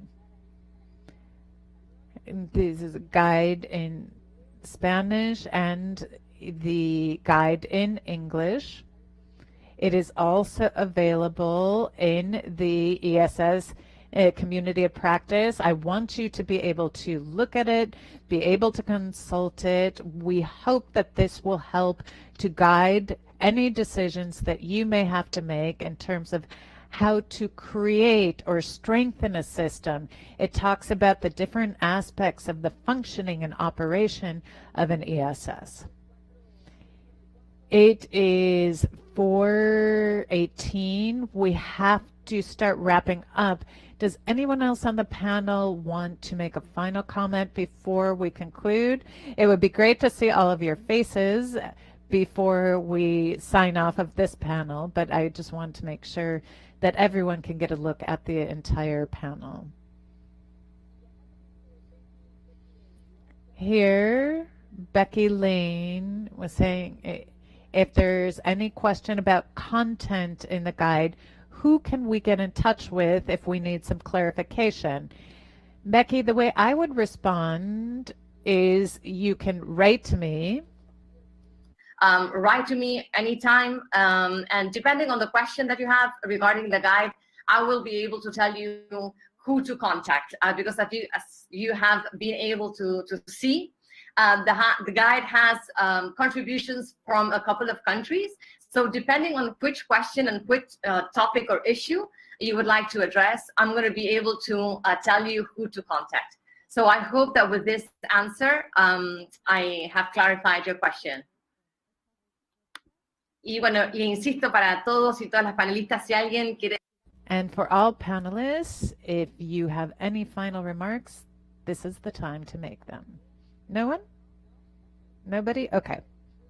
Okay, then I am going to wrap up this panel. Marco?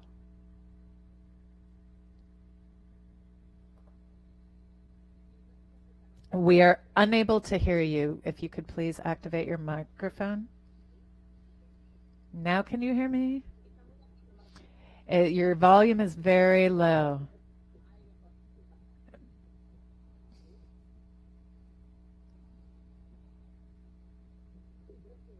Yes, thank you very much, Karen. And thank you to all of our colleagues and delegates who were involved in this effort. It was approximately 1 year's worth of work where we were sharing experiences, knowledge, know-how, and learning from one another so that we could offer all of this know-how to all of you, the technical experiences that we've all had. What it did was it helped us to improve our own emergency services. We want to continue on with the work because the beneficiaries are going to be all of our publics. Thank you so much for your support and cooperation, and our eternal thanks and a warm embrace to the rest of our colleagues and brothers and sisters in the Americas. I completely agree with you, Marco. I would like to say that behind each of the individual presenters, there has been a work team supporting them, working with them to draft the different chapters. We also wanted to express special recognition to all of them. Their names are captured or reflected in one way or another in the acknowledgement section of the guide. We will continue to receive supports from Cristina Lumbreras, who is the technical director of ENA, as well as Leonardo Drona, who is the president of NENA, Mexico and Latin America, in some of the external reviews of the guide. This was very fruitful. In those meetings, they were able to provide us with comments and kind of took a final look at the guide. It's also important to publicly thank Patricio Tudela as a consultant on this guide for all of his excellent work, who was with us from July of 2020 to May of 2021. As Marco was saying, it's been nearly a year's worth of work and all of the reviews of the different versions and editions of the guide. And just in wrapping up, I wanted to say that the subsidiary technical group on emergency and security services, with the launch of its virtual community and with these 4 different discussions we've had, and with the preparation and presentation of this guide in less than a year, despite doing this in the midst of a global pandemic, I think this shows the potential that these multilateral and technical forums have for collaboration amongst countries when there are matters of interest, so that they can share experiences and solutions to problems that are shared amongst all different emergency services, to provide tools, a guide, a community of practice that can be useful in supporting the work of others as we try to respond to and assist in emergencies. With this, I will bid you all farewell and thank you once again. It has been a great honor to work with each and every one of you. I will now give the floor back to the chair of the STG so that we can continue with the day's agenda. Thank you so much, Karen. I thank our colleagues from Ecuador, Costa Rica, Dominican Republic, Mexico, and Paraguay for helping us put together this guide. Your participation and collaboration have been key. I believe that we can feel proud of the work we've done and the fact that this guide is one of the first contributions of our technical working group to the region. If there are no further comments, as Karen was saying, I would like to invite you to take a short 15-minute break, but for those who wish to remain, I will give the floor back to Karen, Chief of the Information and Knowledge Section of the OAS Department of Public Security, to introduce the ESS community. Thank you very much. I don't think we have 15 minutes for a break because we're running a little bit behind, but in 5 minutes, I'd like to show all of you what this ESS community is, so that you can see some of the materials and resources that are available through the community today. The community, as I explained earlier this afternoon, and we heard this from Julian Zapata and the permanent representative of Ecuador, the idea was to have a support tool for emergency services and systems. So we really drilled down on this topic. The idea was to come up with measures and actions of how to address COVID-19. But here we address other matters, for example, gender-based violence, domestic violence, family violence. The platform where the community resides is going to have a library that contains all of these specialized resources for ESS. We have gone to many different sources that have been authorized and professionals who are writing about their areas of expertise. We have a repository that allows you to look at and share materials and documents and other tools that have been developed by the emergency services and systems in the region to be shared. And lastly, in the middle column, you will see a calendar of activities, so training opportunities, the presentation of different products and outputs. For example, the results of today and tomorrow's meeting. If you go to the left, you will see different links that may be of interest. All you have to do is click on any of these links and it will take you to the COVID-19 section of whatever institution you're clicking on. So it's not the generic homepage of the institution. It will take you directly to the specific resources and tools and what that particular system has done in terms of responding to COVID. We also have forums for conversation or communities of practice where you can find very specific information, for example, on false calls or improper calls, domestic violence, and we are going to create, if there is interest on the part of the community, a community of practice having to do with accessibility, integration, and diversity within these emergency systems. And lastly, in the third column to the left, besides having a block that sums up some of the latest news and developments, you have part of the Twitter feed. What we're trying to do with this is to filter, to a certain extent, tweets that may be of use to the members of the community. Again, this has all been filtered, so you will receive customized content that has been tailored to the specific interests and needs of those who work in different ESS in the region. This is a rather useful resource that we're making available through the platform. And then the final block where you will be able to find webinars and trainings that we think may be of interest to those of you who work in this area. You can click on it, see the video, and hear what training was giving to the public. And with this, I'm not going to take up any more of your time. I will stop sharing my screen and I will give the floor back to the chair. Thank you. Muchísimas gracias, Karen. Yo creo que por... Thank you very much, Karen. Let us go ahead then and continue with our second panel on practical problems faced by emergency and security systems as a result of the impact of COVID-19, experiences of improvement, adaptations, and innovations, which will be moderated by Dr. Patricia Tudela.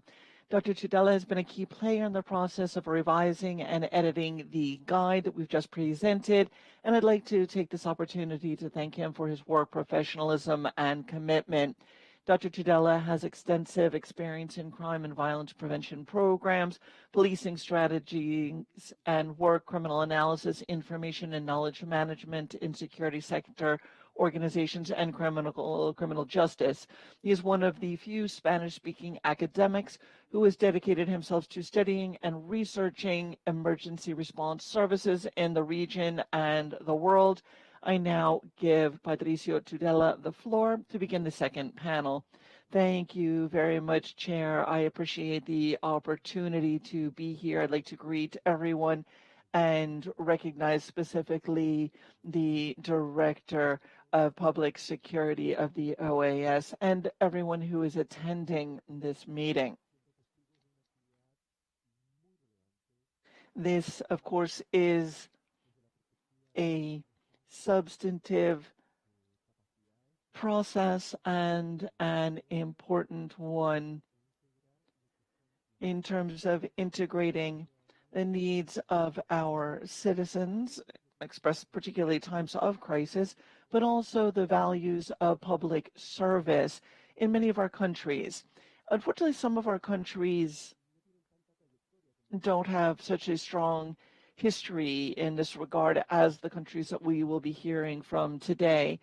But this effort, this building of collective experience has been extraordinarily innovative and at the same time particularly productive, and of course has been very ably led by Ecuador, and I must acknowledge that leadership and their technical wherewithal. As the chair has said, this second panel will be focusing on the practical problems confronting emergency and security systems as a result of the impact of COVID-19 and the experiences in adaptation, learning, and innovation. Obviously, each of the security systems and emergency systems must acknowledge that we were unprepared for COVID-19 and the breadth and scope of that impact. It was much greater than anything we could have imagined. And it is when we see two things come to pass. One is when things collapse, and the second is when things are built, forged, or created in response. So what our panelists will be doing is sharing the latter, that is, in the understanding that none of us were properly prepared for this pandemic, and our systems, of course, were very much compromised, and the pandemic showed that there were gaps that were operational, administrative in nature, but fundamentally strategic in nature. A need for an integrated system on the one hand, and also for system integration, even within theoretically integrated systems. So we have wonderful speakers who will be addressing these different experiences. We have Bolívar Astudillo, Deputy Technical Director of Operations of ECU 911 of Ecuador. And please do turn on your cameras and request the floor so that you can join the panel. Juan Carlos Grandes, Deputy Director of 911 Honduras. Omar Smith, the Director of the National Emergency System 911 of Panama. And we will be hearing again from Paraguay, from Liliana Diaz-Garay. We will grant each panelist 10 minutes. Some of our speakers will be presenting slides as well.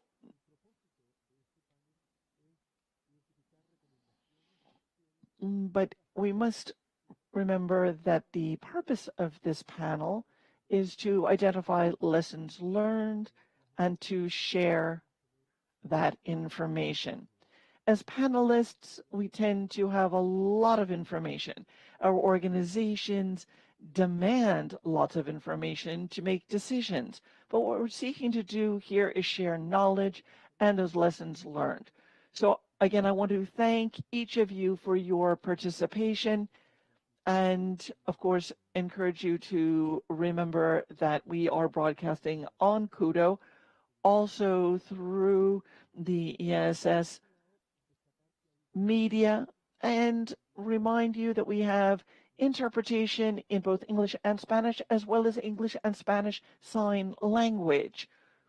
And of course, all of the presentations will be available subsequently, as well as the recording of the floor. So without further ado, let me recognize the Deputy Technical Director of Operations of ECU 911 of Honduras, Bolivar Tello Astudillo, so that he can address the challenges of providing quality services in the pandemic and the lessons learned and how their institutions were strengthened as a result of the challenges.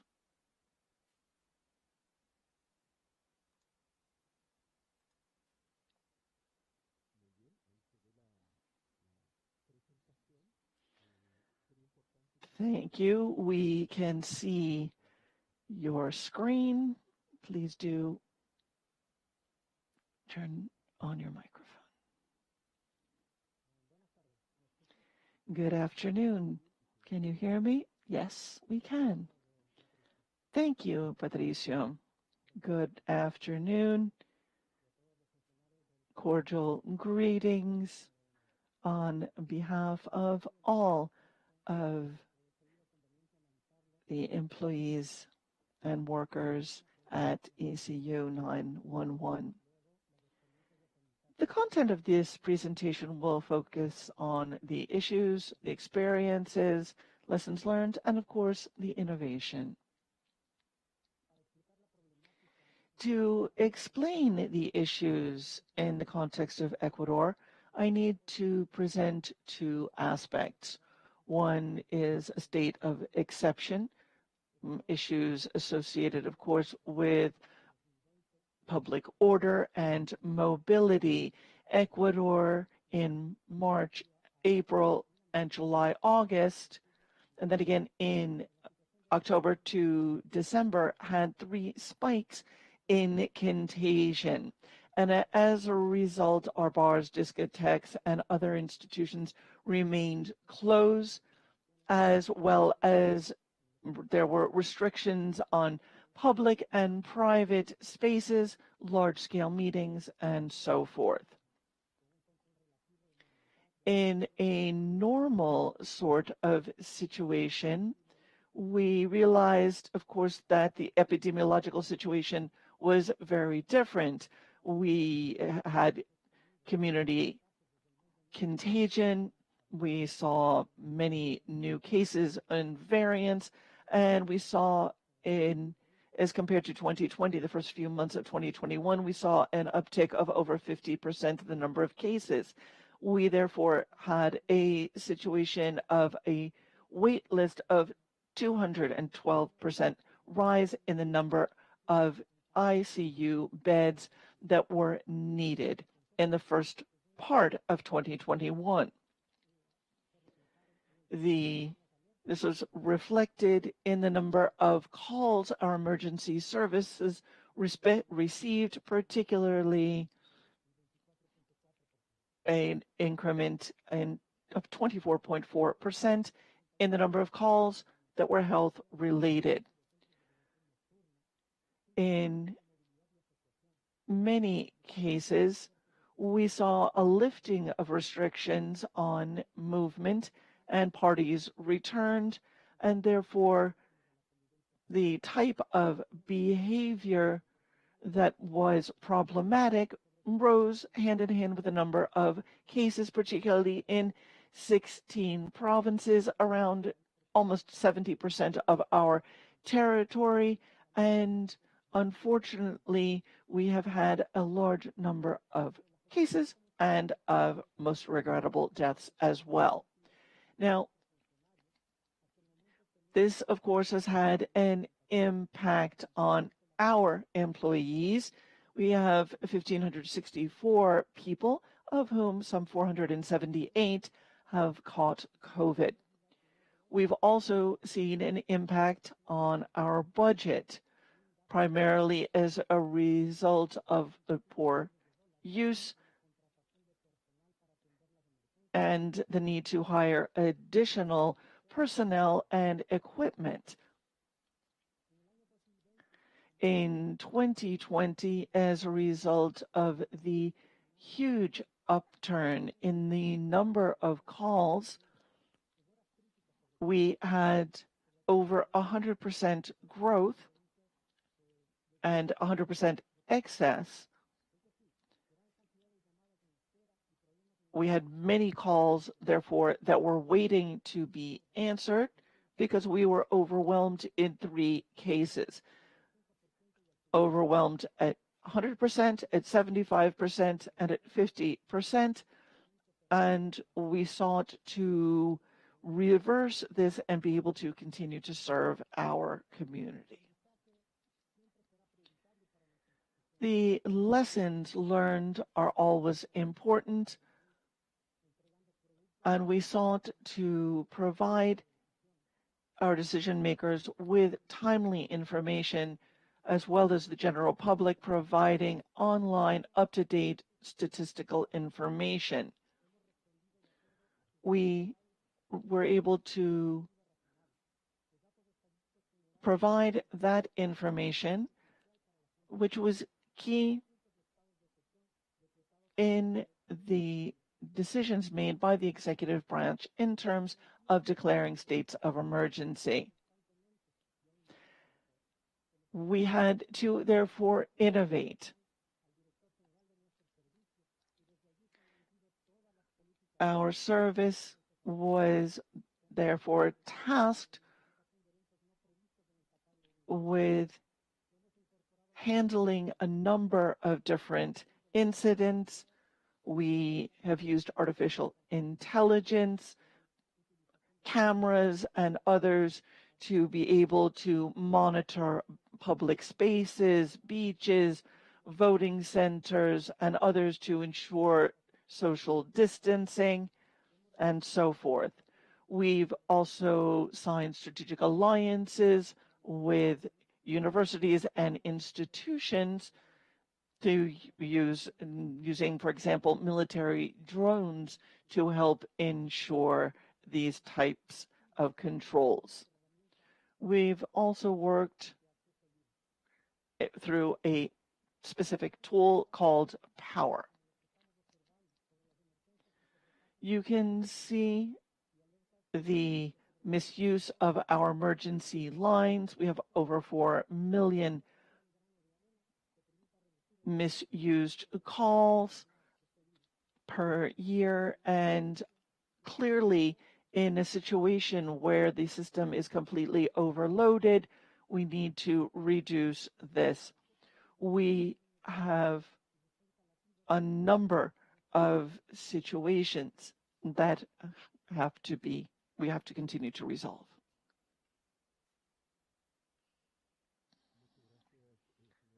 Thank you very much, Mr. Tello. Without further ado, I would like to invite Juan Carlos de Grandes, Deputy Director of 911 of Honduras. Thank you. Good afternoon. Thank you for this opportunity to share with our colleagues from the Organization of American States and congratulate the OAS for this initiative, and also the chair, Dr. Zapata, with whom we have been working now for some time. I've also had an opportunity to join some of my good friends here, Omar from Panama and others. It's always a pleasure to be in contact with you and to use these channels to exchange experiences. Let me take full advantage of the time allotted.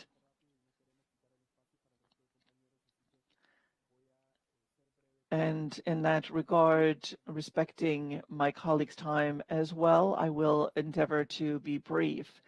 I am Juan Carlos de Grandes. I'm the Deputy Director of the 911 System of Honduras. We have been in operation now for 4 years, 10 months. We are a fairly new system. There are some, of course, that have been founded more recently, but we have been building an integrated system now for some time. We had a decentralized system through 2016 in which individuals who required a response, they had to make 4 calls and wait between 80 and 86 minutes on average for a response. In the major cities, we had 6 different phone lines for different institutions. So to deal with different contingencies, the Red Cross, the Green Cross, each institution, fire crews, and so forth, all had their own phone number, and you had to call the right one to get support. And we very often saw that to get an ambulance, people called all 6 lines, and obviously this led to a misuse of resources because 3 showed up. So we created the 911 system to serve the 9.7 million inhabitants of Honduras with contingencies, fires, and security. We started in the Central District, the capital city of Tegucigalpa, but we have expanded that into 5 centers, one in Copan, which is on the western side, Cortes, which deals with the northern part, and we have Atlántida, which is to the north on the Atlantic, and we also have another one that is not shown here to the south. We are, of course, responsible in the capital city for the majority of the population in that urban area. The COVID era started for us on March 4th last year when we got the first official communication of patient 1. That was someone who had entered Honduras from Spain. They arrived with no symptoms, but a few days later we discovered that the individual was infected with COVID, and unfortunately this individual had already gone to a welcome home party, and as a result this person infected many others. She at the time was pregnant. Fortunately, no harm was done to her baby. All, of course, important steps were taken, but the virus had already then arrived on our shores. Thanks to the strategic effort and prospective work we engaged in advance, we had a 911 telemedicine platform in Honduras. We had a limited number of beds available even before COVID, and that was certainly a topic of concern because we knew that our hospitals would not have the capability to handle this. We had seen what had happened in China, Spain, Italy, and elsewhere, and we envisioned in our meetings that our healthcare service would not be able to handle a large onslaught of patients. And that is why we moved quickly for a telemedicine system to be able to identify issues and cases quickly and in advance. As you can see, our network here for security and networks and ambulances, enabled us to work closely and hand in hand with the Secretariat and other factors. We focused, of course, on telemedicine. We developed this. We should note that we started this really in February to develop the system, even though we did not have any positive cases at the time.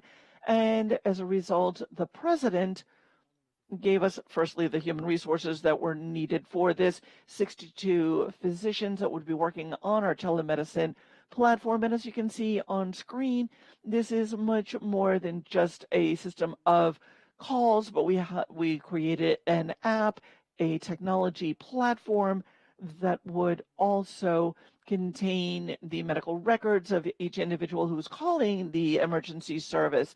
This is something that we have highlighted across this experience, but in any case, we nonetheless felt that the app was not sufficient, or just having a website was not sufficient, because as we know in our country, and I'm sure in yours as well, people trust doctors and teachers explicitly, and that is why we wanted to have an MD answering these calls for those who needed medical assistance. O herramientas automáticas de respuesta, porque eso no era. We didn't want to use a chat box or personal responses because we didn't think people would take it seriously. As an emergency system, we had the support of the Office of the President and the Foreign Minister, who nominated a director, and this was somebody who had expertise and has been in this position for several years, even though he's the foreign minister. We were able to garner the support we needed, and you can see here our mobile app. This was when a doctor received someone's medical records. This was a doctor specialized in COVID who was able to provide a consultation over the phone. And it wasn't just over the phone, but also video calls and anything that the technology allowed for. The platform would give alerts for individuals who needed follow-up every several hours, and they were also able to be given prescriptions. These would be validated then in different clinics or pharmacies. They also coordinated with ambulances when a patient needed to be hospitalized or for other types of procedures. So 911 here became extremely important, and here you can see some of the figures. So what happened in the emergency system during 2020 in the COVID pandemic? As you can see on the screen, there are some figures. Common crimes, nearly 200,000, different types of assistance. There were calls, improper calls, but you can see assistance related to COVID and medical emergencies. There were differences in terms of operations, but we put some of these together, and I wanted to say something that's not germane to this specific topic, but as emergency systems, we work a great deal with cases of domestic violence, gender-based violence, and family violence against women or men. The figures are rather high, and they skyrocketed 20% during the pandemic. So what happened? People were confined at home, and that's not an excuse, but for a violent person, it is the perfect excuse. Plus, they were drinking more alcohol. This is something that we saw increase during quarantine. The technological innovation allowed us to do many different things. So again, I've already talked to you about the medical records. You can see in the middle, that's the app, how to consult with a doctor from wherever you are. This is some of the publicity we did on our services so that we could attract the public. We wanted them to be able to trust us. This was some of the mapping that we did of each and every one of the incidents we had to respond to. I have some data I could share with you. It's not up on the slide, but our telemedicine platform over the course of the year from April 2020 to date, we had more than 300,000 medical consultations, and most of these had to do with COVID specifically, and then there were other types of emergencies, some other illnesses we were trying to prevent patients from contracting. So this telemedicine platform helped to avoid saturation of the healthcare system, because we might have had people out on the street or at home avoiding medical care because they didn't want to catch COVID. So we've received a great deal of support to coordinate through all of the different government agencies and entities involved, and that enabled us to be extremely successful. There was a considerable number of deaths in the country, and I don't want us to lose sight of that. It was more than 5,400 deaths and more than 210,000 people infected. Well, Juan Carlos, are there any final thoughts before you conclude your presentation? Yes, I simply wanted to say that we developed all of our technology tools in-house. Like all of you, we have serious budget constraints, but we were able to do some excellent technology development to create this platform. I wanted to make this available to any of you if you would like to use it, if you need it. We've been in contact with some of you, but we make it available to all of you. My contact information is on the screen, and if not, people can contact me through the community. Thank you very much, Assistant Director de Grandes. I would like to give you a piece of information, and then I would like to just make some comments as well. For all of the attendees, if you have questions, I would invite you to put those into the chat.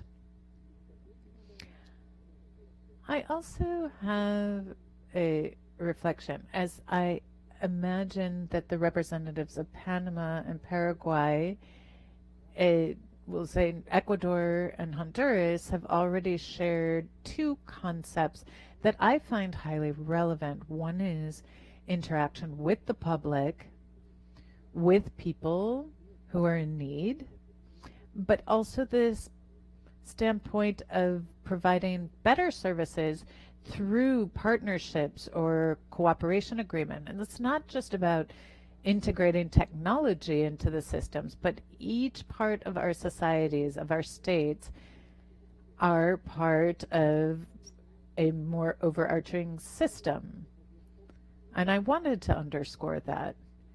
I will now give the floor to Omar Smith, who is the director of Panama's 911 National Emergency System, so that he can share his experience and his vision on opportunities for innovation in emergency systems and services. Please go ahead, Omar. Good afternoon, everyone. First and foremost, I wanted to express my thanks for this opportunity, for your invitation to Panama to take part in this super activity, and just to all of those who made this possible. First, I wanted to make sure everyone can hear me okay. Yes, we can hear you very well, and we see your presentation up on the screen. Excellent, thank you. First, just in broad terms, I think there have been excellent presentations this far. I think I've been taking notes of much of what's been said during their presentations, and it's reminded me of some other things. As to this panel, we were called from the Ministry of Security to focus on this, and I did want to share our experiences over these recent months and the preparations we made for whatever's coming next. What I did was provide a summary, basically a work plan of what was done and what we're planning to do. Here's some data before I get into the nitty-gritty of what we did in Panama. We have more than 365,000 COVID cases and more than 6,000 deaths. Panama was one of the first countries in Central America to be impacted. Right now, we've got 3,872 active cases, But fortunately, we've had more 355,000 people recover. So in total, more than 2,400,000 tests. And that was about an average of more than 100 daily. So these were PCRs, they were rapid tests, and some of the other types of tests that exist. The age groups that were most highly effective, of course, those older than 79 years of age, then from 60 to 79, that was the age group that was hit the hardest. But as we move down in age, people are less affected. So we're starting to move into vaccinations for these younger age groups, but they are impacted by other variables and the new variants. With more than 77,000 people vaccinated, but we're not going to rest on our laurels there. The challenge is great, so we're going to keep moving forward. Some of the issues that we were up against, and now we're all calm and we can talk about what happened, but at the time, about a year ago, one of the main issues was how to mobilize all of our staff when there was a curfew put in place. What we did was we pretty much shut down the country. There were about 10% of people who were allowed to move around. So this was people providing essential services, emergency personnel. How did we do that? We did that through providing safe passage to them to make sure that there weren't any issues they had to deal with in getting to where they needed to go. Then we had people, some of our workers and staff who were infected, and this had an impact on services, and I'll talk about that a little bit further on. And then many of these had comorbidities, and this led to panic or some resistance or fear of COVID. So what we had to do was raise awareness about what we were starting to see in Panama, and we had to share that information with the different communities. We had more than 37% of people infected, and 100% recovered in terms of this is all in terms of emergency services staff. We were paying attention to these communities. What actions did we take? First, we provided biosafety measures for all of our staff, the use of PPE, primarily masks, frequent hand washing. We also put in security systems where we would take people's temperatures as they entered the facilities. Several people were in charge of taking temperatures on a random basis. If there was any suspicion that somebody might have COVID, the idea was to protect people, and people were asked before coming in whether or not they had had contact with somebody with COVID or if there was suspected contact. We tried to provide as much information as we could about the illness from the outset, but it was much more difficult at the outset. The learning curve was quite steep. We were keeping good data on positive cases. We created a team that was in charge of doing follow-up on anyone who tested positive, how they were doing health-wise. Were they at home? Were they at a hotel? Had they been hospitalized? Or they were in, for example, if they had been hospitalized, were they in intensive care? Every Monday, now we're doing this just randomly, but every Monday we administered PCR Sophia rapid tests to our staff. Again, there was about 10% of people affected, but the idea was to make sure that nobody was infected. If there was any suspicion, then that person would be sent immediately to the clinic to have another test to make sure that if they had any symptoms that it wasn't just a cold, it may have been COVID. And we did ongoing follow-up on people's health status. This was really important. We knew COVID was coming to Panama, and it came. So every day, we would get statistical reports via WhatsApp. This was with all of our partners.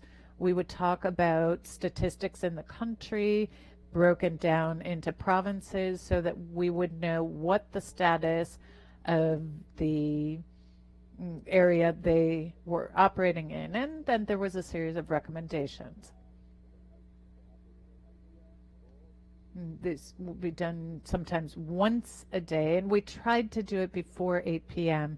because that's when we generally send the reports. Now we have had 100% vaccination, both doses of Pfizer, of all staff members. Some of our findings in March of 2020 when this happened is that fever is not a factor that can immediately tell us whether or not someone has COVID. So we were taking people's temperatures over the course of their shift. At the beginning, people who were asymptomatic, by month 4, 5, we were finding cases within our facilities. And that detection enabled us to determine what team members had been infected. So again, we didn't really have problems. The 95% of people had been infected through community spread, but there were about 5% who were asymptomatic. Some PCRs were administered, and we determined that they did have COVID, and then they were able to be sent to a clinic. There was much awareness, and that was really helpful. Our partners were all concerned about their own health, but they also tried to raise awareness, and that helped us a great deal. So if somebody tested positive before they would come to work, they would report it to us so that measures could be taken about doing tracing within the facilities. The biosecurity mechanisms that were implemented were, we could say, 90% effective. We are preparing for whatever is coming next. It's not an easy situation, but we're doing follow-up on all staff who have not been infected. We had a certain percentage who were infected, but thank goodness most of them recovered, and today we have nobody who's been infected. And I'm saying that as of today, but we are going to continue to do follow-up to make sure that that remains the case, and we continue to move forward. As I've said, we've heard about a possible third wave, so we are preparing for that. We're preparing for that to make sure that our services can continue. Something that I hadn't included in the presentation, but I was reminded of, were shift changes. A raíz de la situación. We do 8-hour shifts and we change that to 12 hours. And that really has been very helpful, although many people may say it's counterproductive because of the excess number of hours being worked. It really has been very helpful to us. And we continue to make progress. Thank you very much, Omar, for that presentation. Before introducing our next speaker from Paraguay, I'd like to invite each of our presenters to engage in an exercise. It's a bit fun. I apologize for stepping outside the scope of the protocol of this kind of a meeting, but I'd like to ask you, put yourselves in the following situation. You're in a 10-story building, you're on an elevator together, and it takes a minute for you to go from the bottom to the top, 1-minute elevator ride, for each of you to, in that 1 minute, share one lesson for each of us. Your elevator pitch, 1 minute description of your top priority. So while you're thinking about that, let me welcome Liliana Diaz-Garay, General Director of the National Emergency System of Paraguay. Liliana, we're all ears.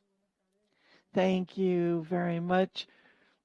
It is a pleasure to be here again. Thank you, Patricio, and dear colleagues. I have a brief presentation about the statistical approach that we've had in terms of what has happened in Paraguay with regard to COVID. Let me start by noting that our 911 system was created pursuant to Law 4739 in 2012, which created this system for care, dispatch, and tracking of communications. The purpose is the comprehensive management of emergencies, including care, dispatch, follow-on, and reporting in a timely and efficient fashion. The makeup includes 11 institutions that are members of the 911 system. So it's not just the National Police or the Ministry of the Interior, but it is an integrated system, again, made up of 11 institutions, which are important when we are dispatching responders.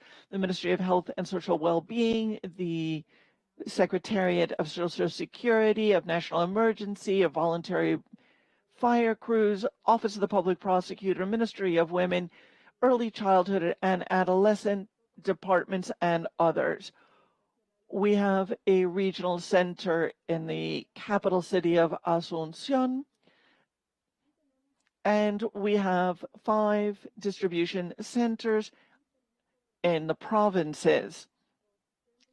So we have this distribution center in Concepción, Ciudad del Este, Encarnación, in San Juan Misiones, and Coronel Oviedo, but Asunción is the capital city, and this is where we monitor and track what is happening in the other regional offices.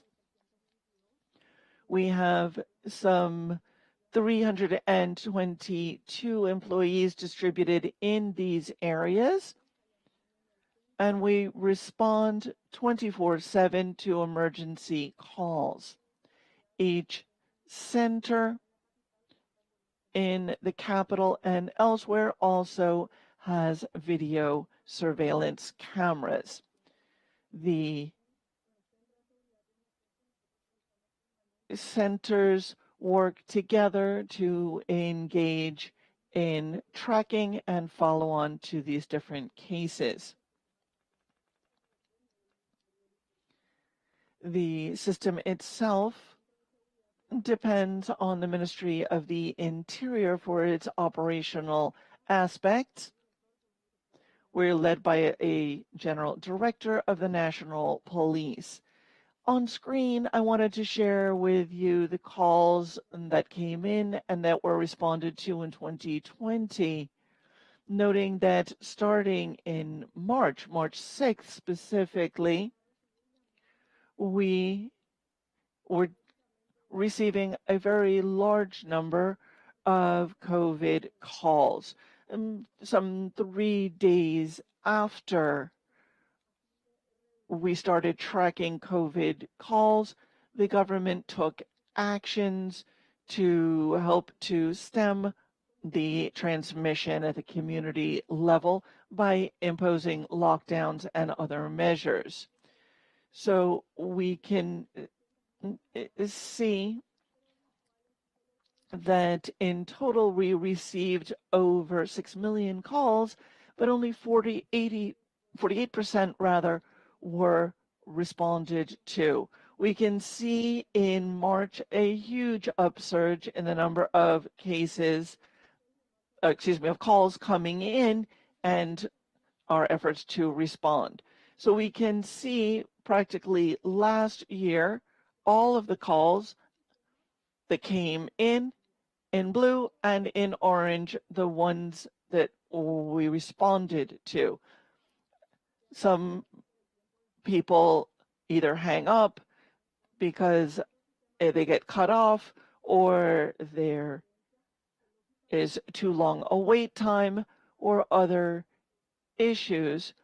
So it is nonetheless very clear that there is a very large number of people calling who are not receiving a response. In March, we had over 100,000 calls that were not being answered because we can see that we, between February and March, saw an uptick in over 200,000 calls. And as time goes by, we can see that more and more of the calls were answered. We can also see some very interesting situations in terms of non-emergency calls as compared to the previous speakers. We can see on screen the difference between 2018, 2019, 2020, where in 2018, the emergency calls only accounted for 8% of 911 calls. 92% were non-emergencies. In 2019, we saw a small upsurge to 12%, but still 88% were non-emergencies. In 2020, with the onset of COVID, which forced us all to mobilize in different ways, we saw a very large increment in the number of emergency calls. And as we increased the number of lines that were available, we also were able to, through our communications effort, reduce the number of non-emergency calls that were coming in. But if we see, we had almost 20% of all calls coming into the system for these 11 institutions were emergency based. We can also see how things changed over time. We can see January through December. In blue, that's 2018. Orange is 2019, and 2020 is reflected in light gray.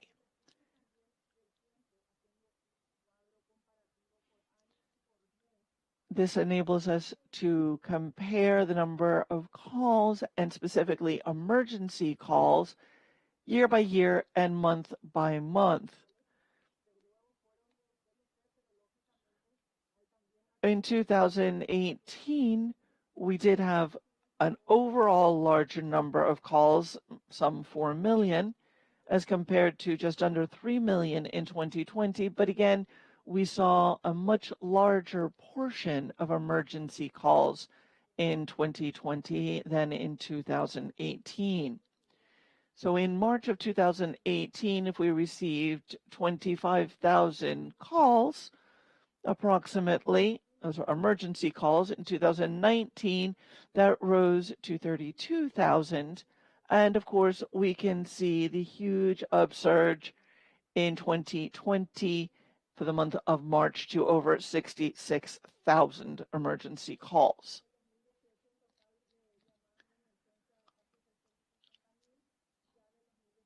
And so therefore, we can see that we had a very large number of calls, and specifically, as I said, emergency calls. We continue to see that the number one cause for emergency calls, number one reason, excuse me, for an emergency call is domestic violence.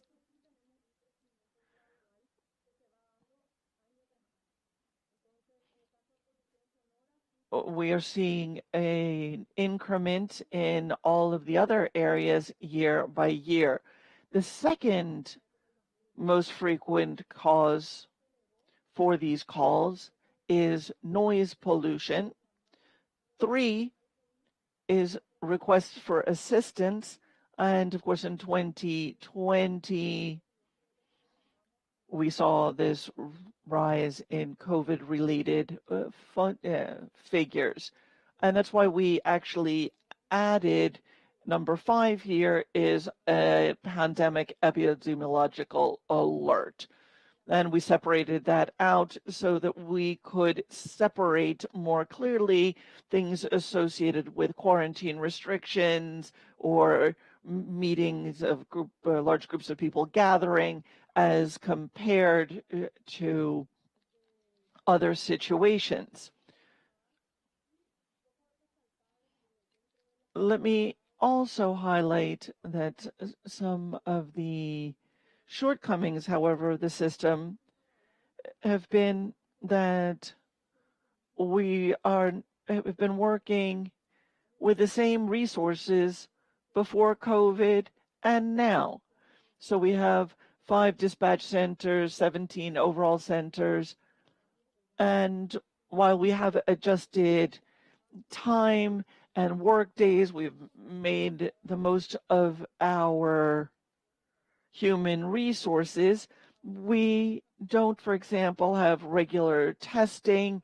We fortunately have not had any significant COVID cases or any deaths, but we have been very fortunate. We're behind in our vaccination processes as well. So in any case, the strategic efforts with the Ministry of Health have been very important to allow external personnel, for example, from the ambulances to work. So all COVID cases we send directly to the health care organizations and healthcare professionals to reduce exposure by our own staff.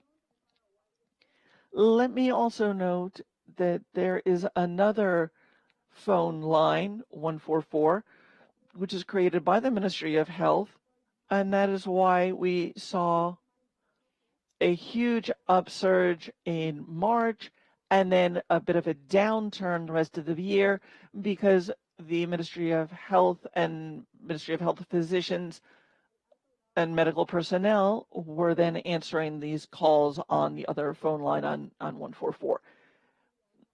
But again, we sought to work jointly with the other institutions, and as others have noted, it has been a tremendous challenge. It's a work in progress. Thank you very much, Liliana of Paraguay.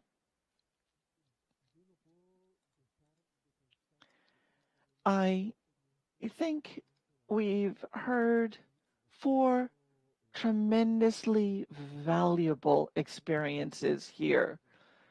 And if the chair would indulge me, I would like to pose another question, perhaps with a briefer response, and that is to ask you in no more than 1 minute.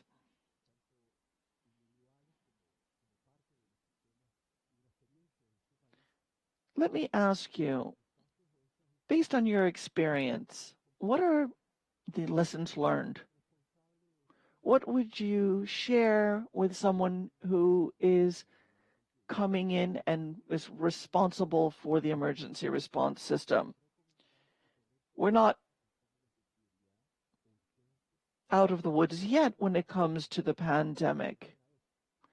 But if we were, or if for the third wave, many have talked about the risks and the changes that are necessary, but I'd like to invite you to, again, take just a minute to share with us that lesson, what you would share with a future decision maker about what you've learned in emergency response services as a result of this. Bolívar Tello Astudillo, the Deputy Technical Director of Operations of Ecuador's 911 system. What would you say? 1 minute, how would you share that experience? Thank you, Patricio. I think that what I would ask is shared responsibility from the community, both in a state of exception and under normal conditions. We see that things in Ecuador are very different. And today, the people need to take responsibility for their actions. People who don't wear masks, who don't maintain distancing, who go to clandestine parties, need to be held accountable and need to be responsible.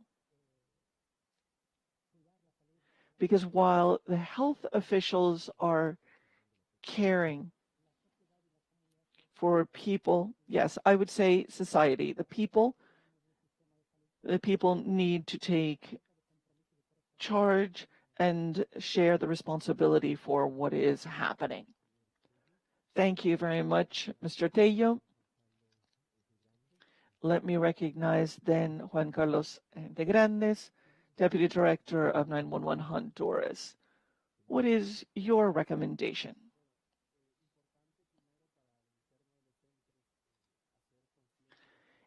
Internally, I would say discipline. This certainly was one of the issues that we had. We really had to be very strict with our own personnel, creating a culture not just of security, but also biosecurity. So a culture of discipline, of understanding that we need to have an internal protocol to address these situations. Our personnel, we had a transmission rate of 35% among our staff, although we only had 1 death, despite the over 1,900 deaths nationwide. So, discipline. Thank you. Omar Smith of Panama. In this context of lessons learned, what would be your 1 minute recommendation in being prepared for a subsequent crisis? I think there are 2 things. My colleagues have already said this. One is with health on the work site. There has to be a program within the organization to deal with health, not just now, but always. Call it occupational health and safety, whatever you want to call it, not just biosafety, biosecurity, but all of the other forms of safety and security as well. The other is raising awareness in our own families. We serve the community and we forget our internal customer. Our internal customer, that is, we too have families. And so in most of our cases, the transmission came from the community, from our family, not among our personnel. I would say those two things. Liliana Díaz, ¿qué nos recomendaría? Thank you, Omar. Liliana, what would you recommend? In just a minute, in a single minute, what would you share with us? I completely agree with this cultural responsibility, but I also wanted to add another point. Better coordination and planning. You can't wait for crises to occur to create contingency plans that are real, where all institutions can come together and coordinate. Often in our institutions, we create our protocols, new criteria, new procedures, when they're already out there. What we have to often do is strengthen and enhance the ones that already exist. So I would say, in order to meet these challenges, what you've got to do is coordinate better within institutions, strengthen institutions, so that institutions and agencies are prepared to discharge their functions in the case of an emergency. Thank you so very much. I just wanted to sort of summarize what we said. We have gone about 7 minutes over, but I did want to make a comment. I'm going to highlight some ideas and I will just list some of the terms that you've been using in Ecuador: public access, reports, prioritization, and co-responsibility. Honduras talked to us about perspective analyses, telemedicine, platforms, opportunities, assistance to individuals. Panama discussed the safety of their own staff, logistics, standards, impacts, as well as awareness raising and symptoms. Here, on the one hand, you have symptoms, but something that nobody's discussed, but I do think it's important, the matter of indicators in terms of the performance of services. And Paraguay brought up parameters and the concept of what is not measured cannot be managed.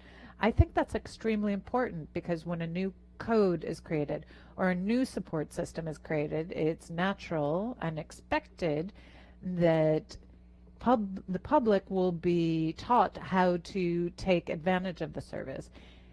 It's not revealing of a crisis, but of learning. Some of the common denominators that we heard in these presentations, particularly in the ideas that you shared with us, I would dare say that there were two overarching concepts.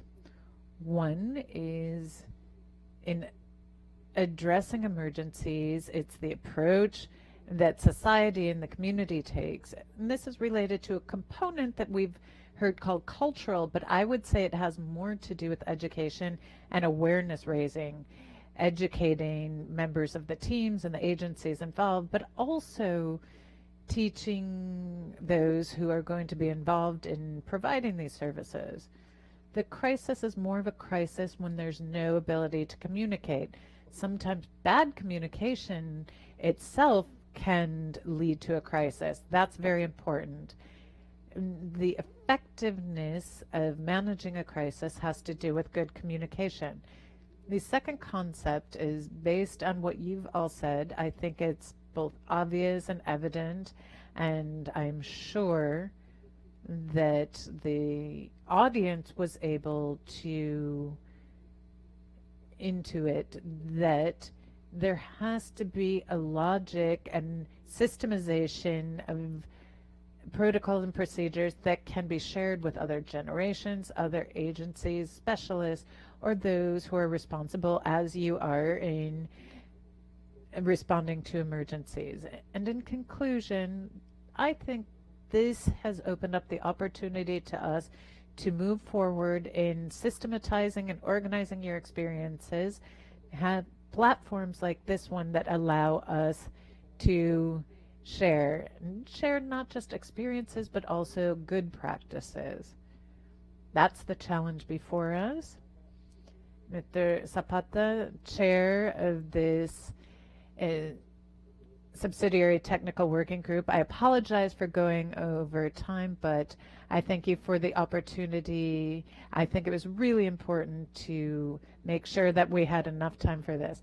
Thank you so much, Patricio. I think that was well done. It's extremely important to do with this, and these experiences help us to receive valuable feedback. If there are no further comments from the delegations, the chair takes note of the presentations and comments made by the delegations and thanks all the panelists for their contributions.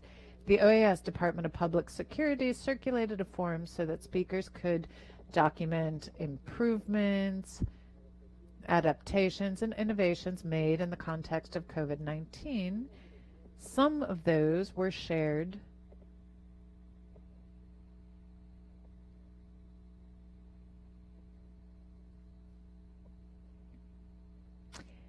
The interpreter regrets that the speaker was cut off.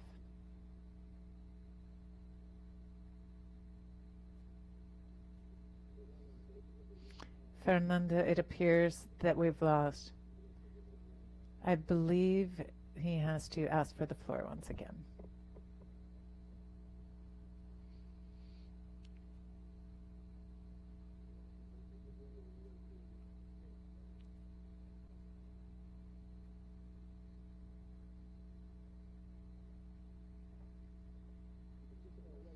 And thank you. I'm sorry. Are you all able to hear me again? Yes, we can. So, once again, we invite other countries to join this initiative and complete the form, which is available in the Community of Practice COVID-19 Experiences of the ESS community. This is on the CUDA platform chat. There is a link for you to access that form. This hereby concludes the first session. Tomorrow, we will be looking forward to your participation in the second session, which will take place from 10 a.m. to 1 p.m. Washington, D.C. time. You should have already received the link to connect to tomorrow's session. Please recall that it is a different link than the one you used to connect to today's session. If you have any questions, please contact Pablo Martinez of the OAS Department of Public Security. His email address is being shared on the CUDA platform chat. Tomorrow, the CUDA platform room will be open 1 hour before the start of the session, so I kindly ask you to connect punctually. Thank you very much to all of you for joining us for this first session, and I hope we will meet again tomorrow. Have a very blessed evening, and thank you very much for joining us.